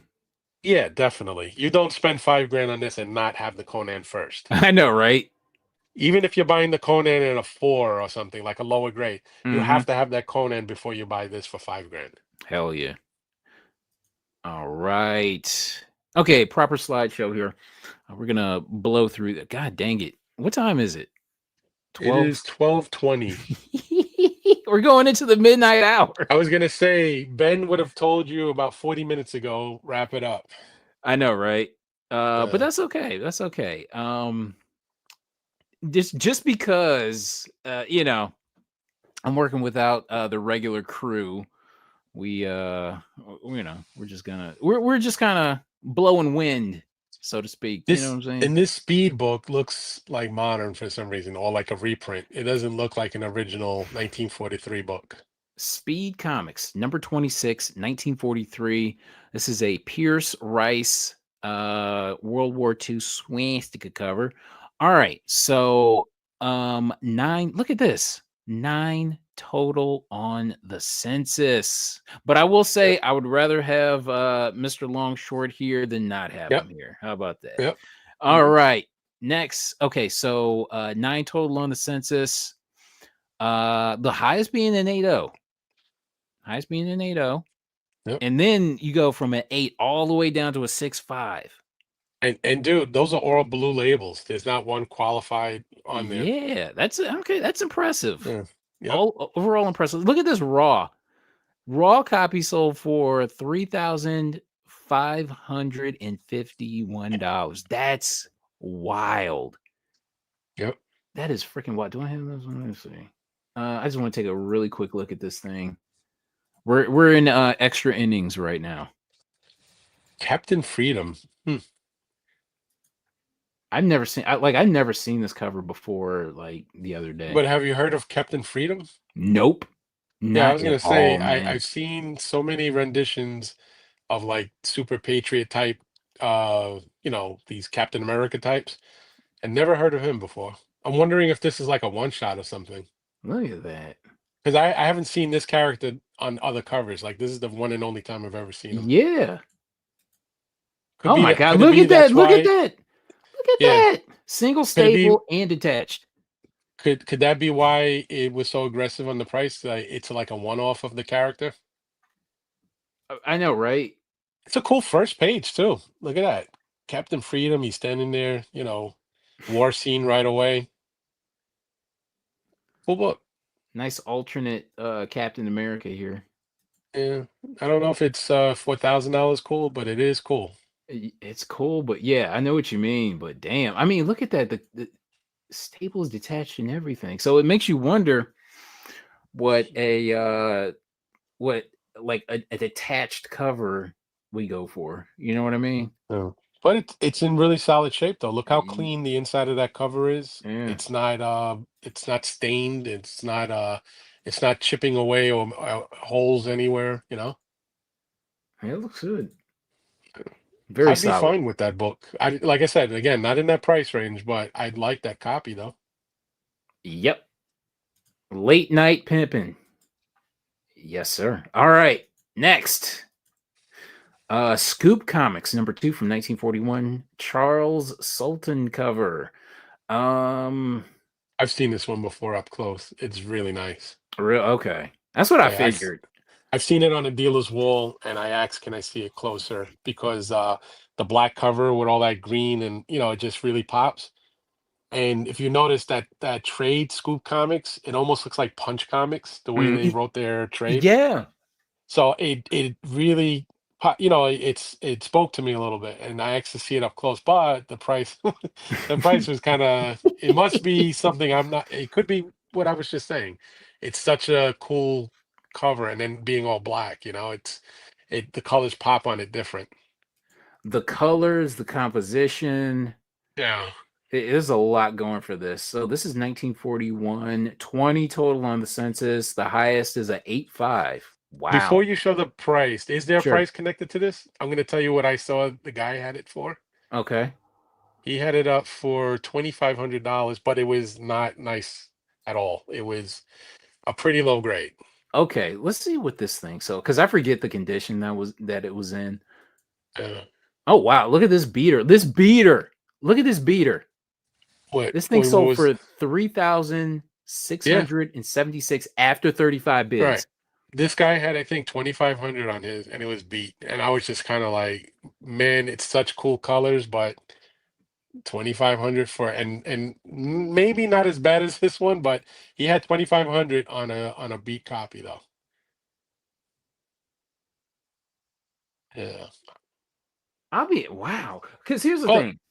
yeah, I don't really pay attention like when I like look up these prices, I really don't pay that much attention to the condition. You know what I yeah, mean? I just kind of yeah. like save it and go. And uh. I'm looking at the condition on this and I'm like, holy shit.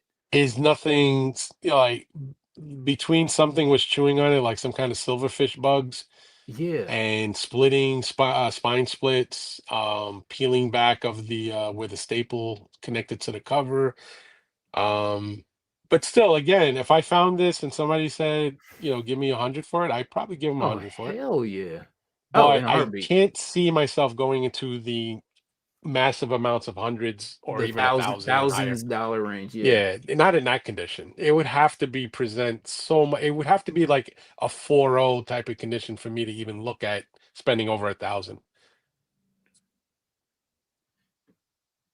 I mean, yeah, great It is a cover. gorgeous cover. I'm telling you, if you ever see it in person, definitely ask to see it up close, Yeah. and you'll see what I'm talking about. Even a shit copy looks great.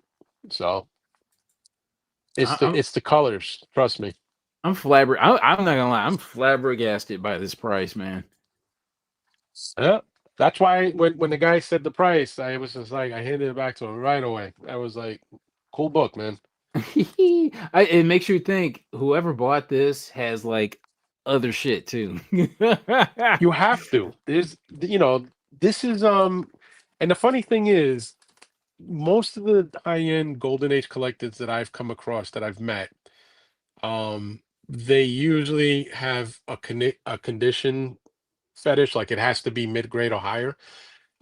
So I'm wondering, would they ignore this if they didn't have it? You know what I'm saying? Like I know I what you know mean. people who are Yeah. strictly golden age books, and they do spend crazy money for mid to higher. I'm wondering if you say, "Hey, I don't have this and I never saw it," would they go 3,000 for this, or it's just like some two idiots fucking bidding against each other? You know? Yeah. I tell you what, man, like when it comes to 80s toys, right? Sealed only. Okay. Right. And now I could easily come across a like say a sealed GI Joe like vehicle. Like Right. even if it were complete, it had like, it was still everything was still in the little baggies, and even if it had like like instructions and all that kind of shit and everything, and like the insides, like the cardboard and the insides was still there. Hmm. The fact that it's not sealed, Yeah. It I bothers really you enough couldn't that you have to pass. Yeah. write. So I don't know. This is this is You have to, Carter, at some point you have to become a snob when it becomes to price of these vintage toys or books, because even low grade sells for big money. mm-hmm. So it's like even Transformers, and my LCS gets a lot of vintage toys from time Yeah. to time. And I've seen Transformers come in open box. And the one typical thing you usually find, and you'll know what I'm talking about when I say this, is that little plastic holder that was inside the The window bubble. box? Yep. Right, the little bubble. Bubbles are usually missing when they've been opened and played with. Like, so usually the kid will just shove it back in the box and then Yep. put it in, storage. Yeah. So I found, and I even like that, I seen money attached, price tags on those. And I'm like, I'd rather go the extra whatever hundreds of dollars to get completely sealed with, I'm talking about sealed original factory tape, you know?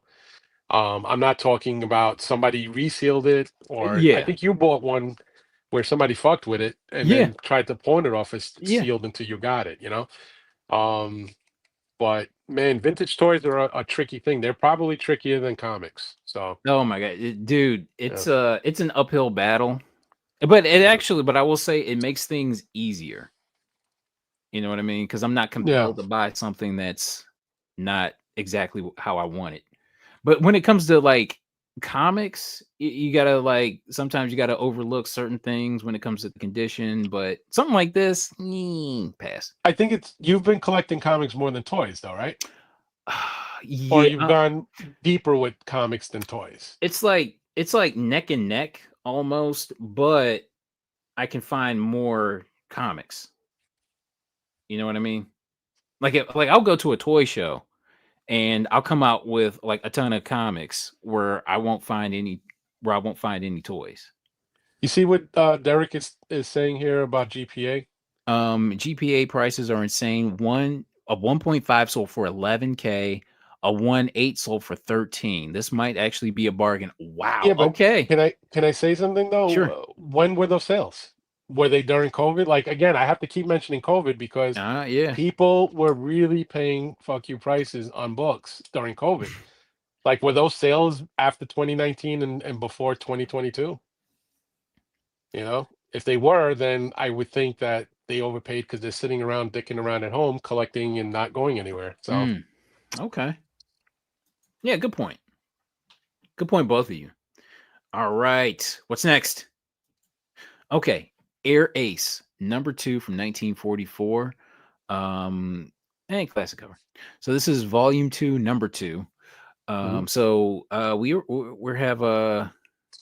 We have a Japanese soldier about to get strung up. Okay. And man, he's got all the characteristics that they would typically put on All the on trappings. You got all the yeah, trappings, all the fixins. Okay. yeah. Oh wow, look at that. Look at that. Okay, so that 1.0 sold for 6,600 last month. Mm. Wow. Both last year, October, December 2024. Well, there you go. Derek is saying that that was a deal then. But again, Damn. it's a deal for the compulsive golden age collector, with money. Yep. All right. Let's take a look at the census on this Air Ace. 26 total, but there is a 9.8 of this. I would love to see what a 9.8 of this sold for, if if this thing were ever put up. 9.6, and then it drops all the way down to an 8.0. Let's see. Oh wow, raw copy sold for $1,652. Hmm. Damn. This is another cover that I had never seen before. I've heard of the trade, the title Air Ace. I don't think I've seen many of them, and this is kind of a bugged out cover because I think this guy doesn't know he's about to get lynched because it's more of a trap than it is Yeah. a plain lynching. So it's like he's booby trapping this guy and he's about to fuck him up really good. So, Wow. This is and beautiful again, though. like we said, all his stereotypical big gums and teeth, and Ah, he's got the gold skin. Uh, this is amazing though. Never This seen is it before though, yeah, excellent and it's cover. actually, yeah, it's in good shape. Hell yeah. All right. Moving on. Okay, so G.I. Jane number 5. So Bill Williams cover and art. Um so the heck with 3D. We like her dimensions better. So nice little sexy cover here. Hmm. All right. So 11 total on the census. Wow, the highest is a 6.0. I think that's what you really can expect with these kind of girl covers, I guess you can say. Um Have you ever heard of this title, G.I. Jane? Never. Never. First time I'm seeing it. Oddly enough, because Yeah. I didn't think it was ever a comic book. You know what I mean? There's at least 5 issues. Okay, raw copy sold for 1,225. I'm kind of surprised by this. This looks like it might be. I don't. I want to say classic cover, but I don't want to go that far. But um, the cover. I mean, which one would you rather have, this or the Air Ace? Oh, Jesus. Probably the Air Ace, only because it's a war cover and it's like I said, it's that whole booby trap thing going on. This one Mm-hmm. here kind of gives me like Archie vibes, like it's kind of like a comedic cover. I like the griminess of the the, the soldier about to get fucking killed. Yeah. Let's see. It says read this. Did it say? Uh, okay. Send it. If you sent this to CGC, would probably come back as the highest grade on the census. Da da da da da. Slightly miswrapped. Colors are amazing. Okay. All right. 6.570 range. But this is really, I don't know, for whatever reason, this price just really caught me off guard. All right, moving on. Pep Comics number 34, Irv Novick, swastika torture cover and skull cover as well. All right, Super so cool cover. hell I yeah. like this. I like this a whole lot. 39 total on the census, 19.2 and I don't even another have 8. to. I don't even have to seal the sale price. I already know this went for an insane amount of money. All right, let's see, because I totally forget. It's a beautiful cover, man. Let's It really see. is. Drum roll and wow, shoot. Wow. I'm the one Yeah, that like wrote all this up and I yeah. completely forgot. Wow. Eight Wow. fucking grand. Yep. 8 grand for a raw. And this sold okay, so $8,403 after 40 bids. Yeah. Damn. That's And it amazing. says it says early Archie. There must be an Archie story on the inside as Yeah, well. yeah. Okay, so Pep Comics. So Archie was Pep Comics number 22, I believe. So yeah, this is definitely Right. early Archie. Do I have This cover is intense, though. I love this cover in every way. I love mm-hmm. the multiple superheroes, Golden Age superheroes. I love the Nazi. I mean, the swastika is profound on the uniform. That whole demon, artwork, and then Yeah. the lady in red distress. Look, they even got some skulls on the bottom there. Skulls and another hypodermic needle cover. There's a lot going on in this thing, This is but it, beautiful, man. but it hits every everything. It checks all the boxes. Everything. Yeah, it does. Yep, Wow, look at that. Look at that. I love that cover. And I'm probably gonna try to find this cover now. Yeah, Hell and I yeah. and I don't I don't I don't own any Pep comics. I really like this cover though. Yeah. Yeah. Yeah, this thing has everything going for it. See, I this is would gonna have me reaching out to my guy. There's a guy that I see every month that sets up strictly Golden Age stuff, and I bet you I can get him to find me this book because, Mm. and if I tell him what I'm willing to pay, I'm wondering if he can get it from within my price range. Okay. Yeah, he gets a Um, lot of those Pep comics too. He gets a lot of them. I've seen them. So, offhand, what would you say this grade is here? just rapid fire from looking at the three pictures. Yeah. I'd say, is it attached when you It show the open okay. picture? This looks detached at the bottom, barely holding on at the top. Okay. I would probably say that's, believe it or not, that would probably get a 3, Okay. a All right. Golden Age 3. Yeah, CGC Golden Age 3. That would get, All right. because I have, believe it or not, I don't, I know I don't show off a lot of Golden Age stuff on my Instagram, but I have a Yeah, lot of Golden Age, and because my price range has always been around, I would say 1.0 to around a 4 for really good stuff. I'm really familiar with that, with how they would grade that just by looking at it like that. that's That's what's as up. long as it's complete and it's not missing like a portion of a page inside or something, because that Yeah. happens too. You know, Yeah. they put a lot of advertisements in these books for kids to cut out and order a rifle, or uh, there's a lot of little opportunities to have cutouts. Yep. So, So I wonder if okay, so I'm wondering if somewhere down the line we're gonna see this thing slabbed up and in a heritage auction. I wonder. um, I mean, I would slab it only because I don't like leaving Golden Age books that this looks pretty decent.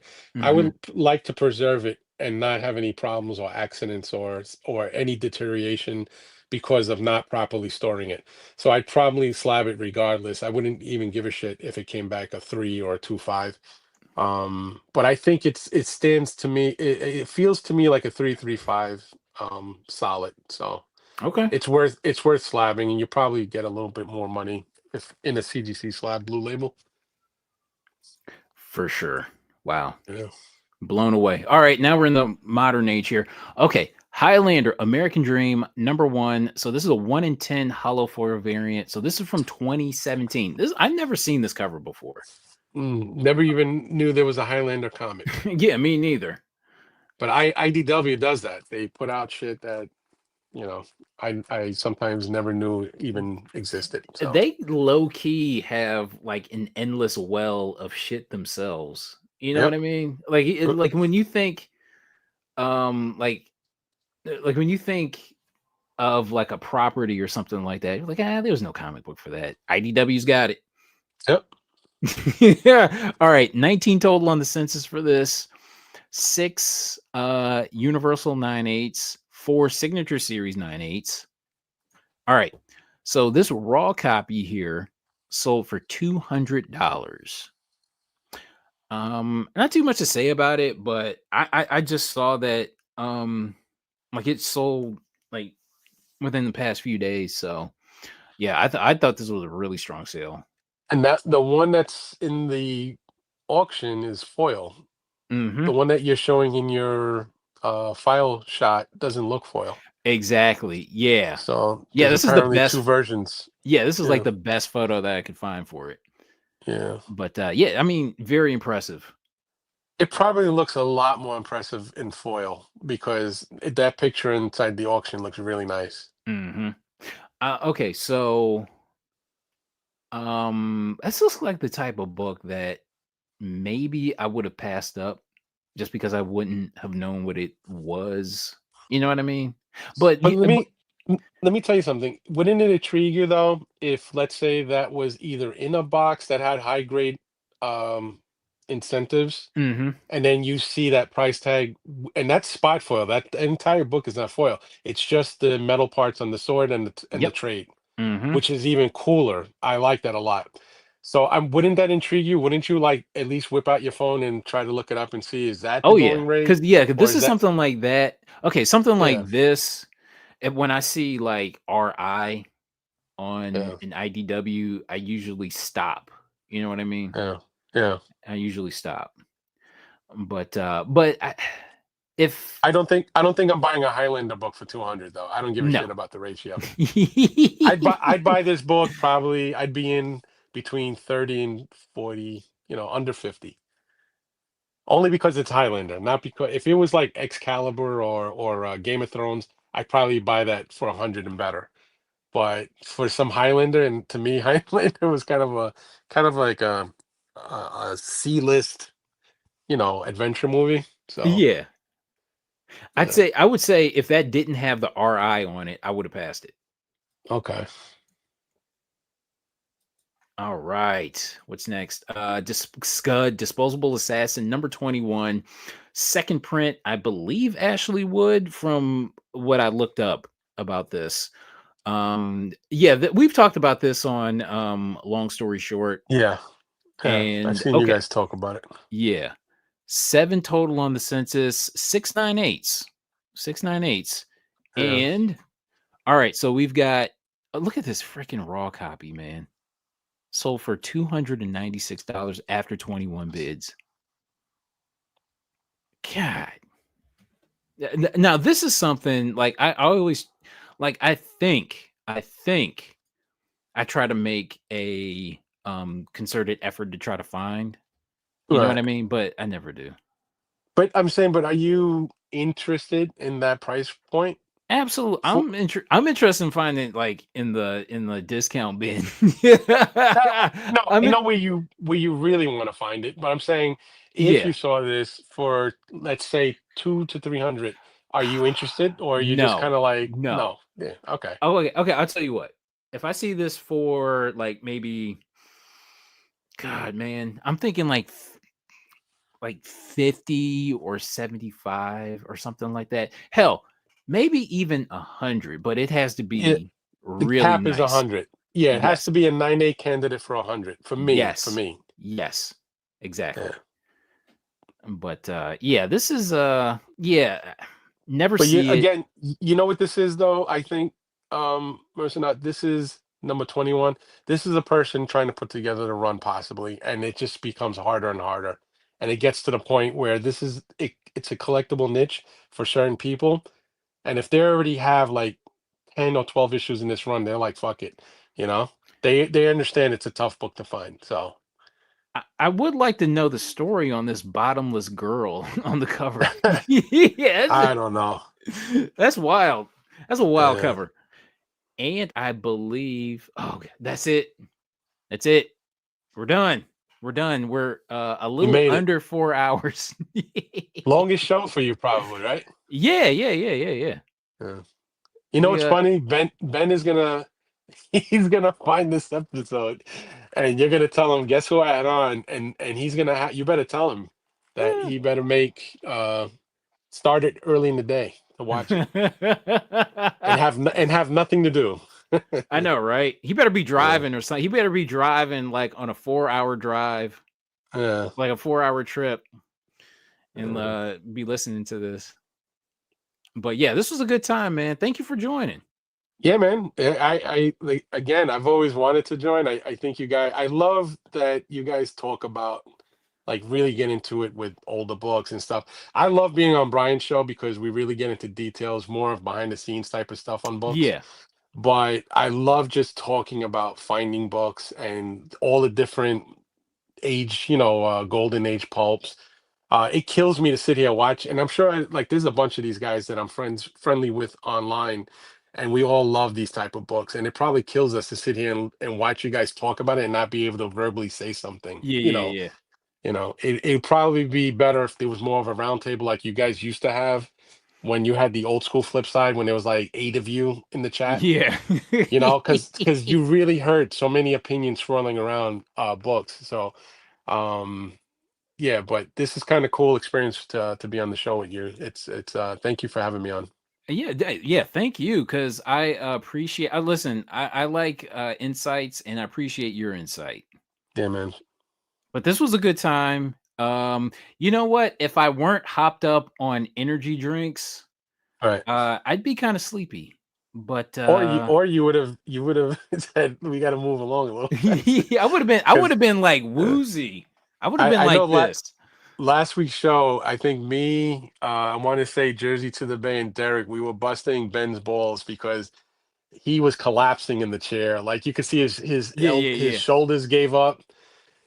His everything. He couldn't find a comfortable position in the chair anymore. But I'm So like that a lot, you know what I mean? Because 'Cause I'm just yeah, like, I'll be woozy my damn self. yeah, So, yeah, man. I know yep, how it is, but I'm like, I'm kinda wired right now, so yeah, 9 times out of 10, I'm gonna, because I watched what the hell? I watched Clash in Paris, WWE. I watched that, and then yeah, so I'll probably watch, like, a couple of reviews of that, and then I'll probably try to go to sleep. yeah.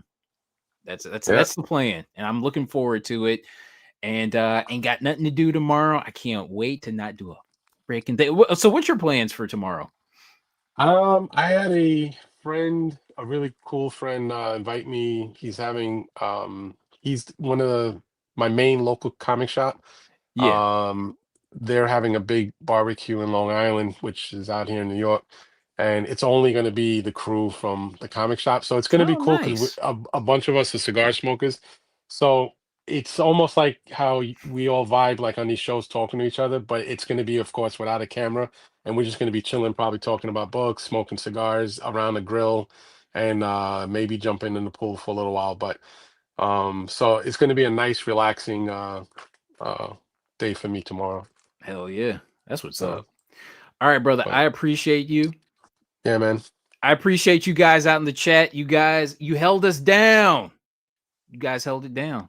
Dude, I was looking at the number, the count, and only like 10 or 12 people dropped off after like 3 hours, which is kind of cool. And though that, dude, it means that they were either entertained or the information was right, for them to pay attention. Yeah. So that's cool, man. Hell yeah. So All yeah, right. You guys could be anywhere in the world, but you're here talking, but you're here with us, and we're yep, BSing about comics. You're BSing in the chat about comics. So yeah, this was a good time. And the party continues on Tuesday with Tales from the Flip Side Tuesday, and that party continues with Long Story Short Thursday night. And yeah, all right, guys. I want to go to like I wish I were sleepy, but I'm not. But I'm I not got either. It's still considered kind of early for me right now. It's not even 1 o'clock yet. So yeah, and you got shit to do tomorrow. It's gonna yeah, be. I'll sleep during the day. All right, yeah, but I do got to check in on Sylvester, make sure she's okay. And yeah. everybody, we're Remo. Hey, what's up, man? What you doing? Latest pickup, real quick. Hold on, let's see. I Hold on. think I think Mo saw it on my Instagram. This came to me in the funniest fucking way, bro. I was in the back of because in the back of my local comic shop, we have a smoking, like the outdoors. We Hmm. get together and smoke cigars. And I was chilling back there, hanging out, and a dude that I know that sets up at the comic store shows, he walked in to sell some stuff, and my comic shop owner wasn't interested in the book, and I was just like, "What do you want for it?" And he said, "Give me $100. It's yours." And Oh I couldn't get. I almost ripped my pocket open trying to get the money out. I was like, "Dude, it has it. The only thing it has is some glue on the spine that yeah, was a piss poor job back in the days. But yeah. he had a cleaner try to fix it up, and he just said he was sick of dealing with it. Oh, I looked at jeez. it and I said, for $100, I'll take it because a 1.0, I think recently sold for around $600. So I was like, fuck it. I said, I'll take it. You Oh, know, hell yeah. Oh my gosh. I got New York City Comic Con coming up, so all of these books kind of like they'll go right away because that's the show that people bring big money. So yeah, Nice. Okay, so and you're if s it, yeah, I you was gonna say if anybody's gonna be at New York City Comic Con, uh-huh. I'm gonna be booth 1575, I think. I have it on my Instagram, Heroes Reborn underscore comics. So if you want to see where I'm located and what kind of books I might have at the show, What's come say hello at the very least. what's the parking like for you New York City, City Comic Con? city is bad. When I say bad, it's pricey. That's what I mean. If you're obviously anybody driving there is from either New Jersey or New York somewhere. You're paying first of all tolls, most likely bridges to get in. Yes. Then absolutely municipal parking, which anywhere near a main event or the Javits or Uh-huh. anything that's Radio City Music Hall, you're paying whatever the fuck they say you're gonna pay.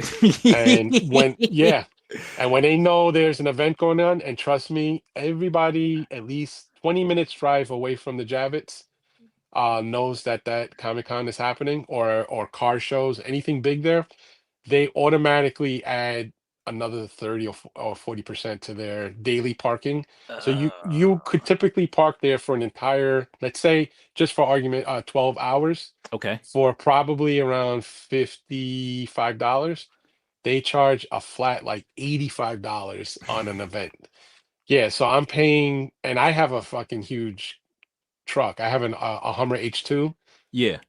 So I park in this one particular spot where they charge me $85 daily, which is fine because that seems like a fair price considering the type of money I'm making inside New York City Comic Mhm. Con. New York Okay. City Comic Con, if I have a good 4 days, you're talking about you're making upwards of 30, 35 grand, at that Mm. show. So, and a bad show, I did have a bad show Y 1 year there, yeah. and my low was just under 9 grand. So, considering that I probably that particular year I paid around $1,800 for the booth. It sounds like I made money, but I also put a lot of money into the expense. So Damn. yeah, yeah. So you have to make, at least 18 to 20 grand minimum for that kind of show because this year it's $2,200 to get a booth. So Okay. Okay. yeah. Alright. But Okay.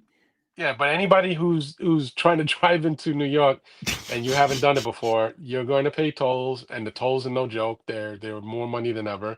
Because not only will you pay sometimes a toll to get over the bridge, Uh-huh. but then New York has congestive traffic cameras where if you choose to go that route, which might be quicker, or less traffic, there's a reason why it's less traffic. It's because they charge you like another $3 or $4 on the camera, zaps your Easy Pass.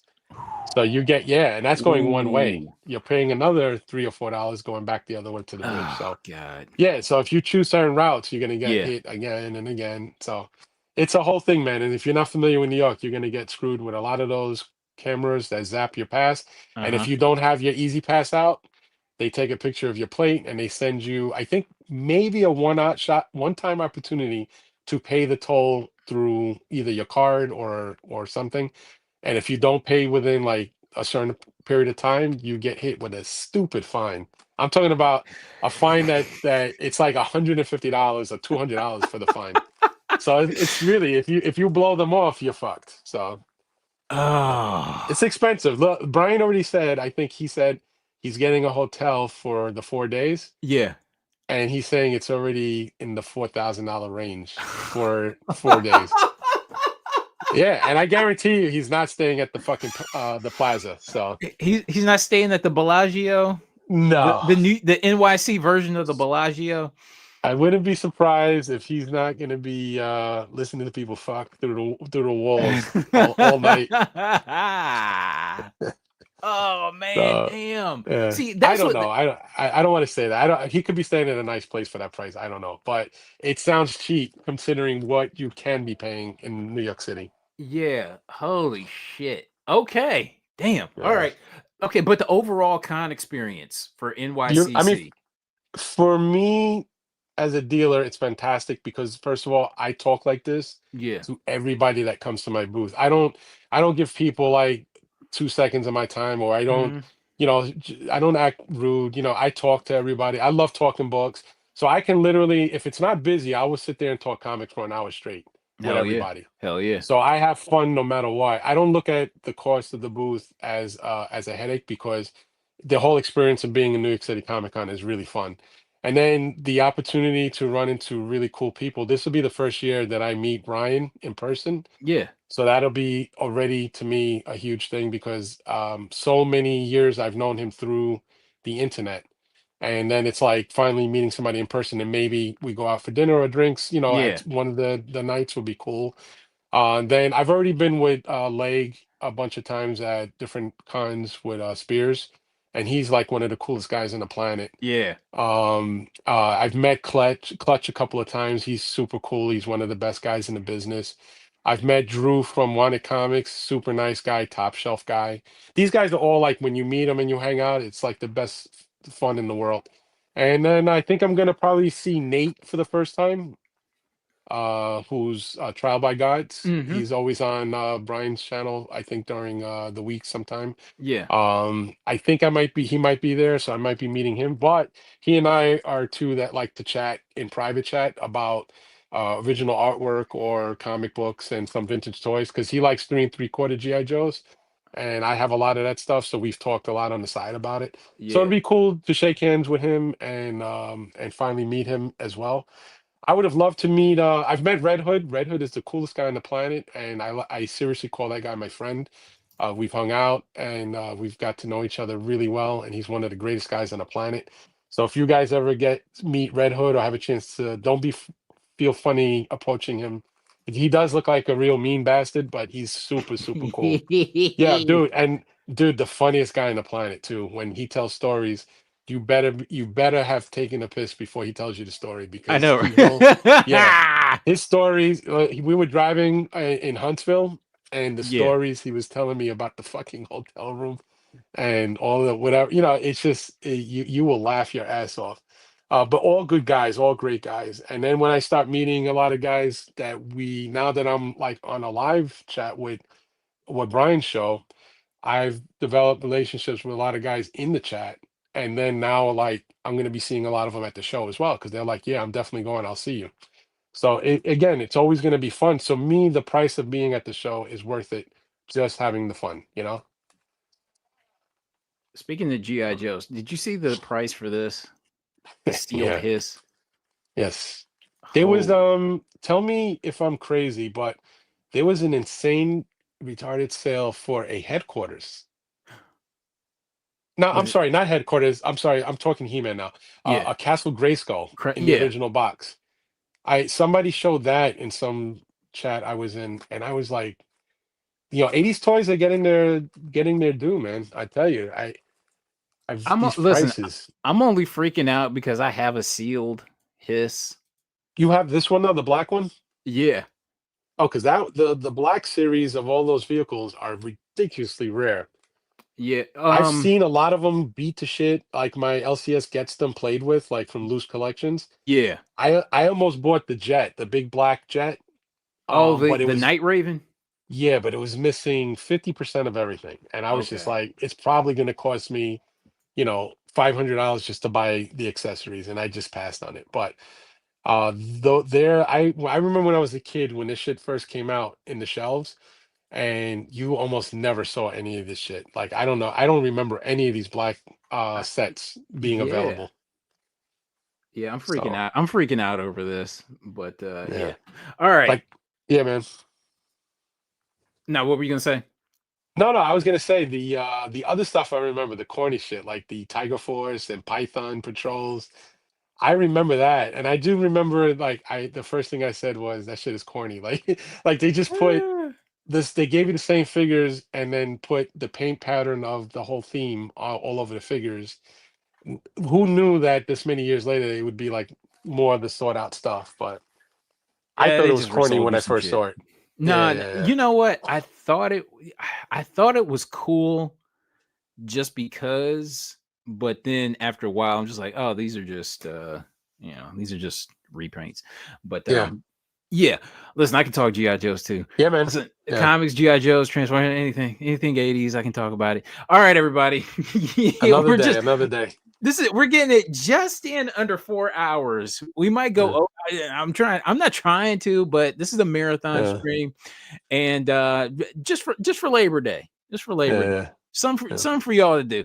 All right, everybody. Listen, I'm sure we could talk a lot longer than what we're doing, but I guess we'll let you guys go to sleep. All right, everybody. Good night, and we will see you next week. We'll circle back on an all new Hot Book Alert Live. All right, everybody.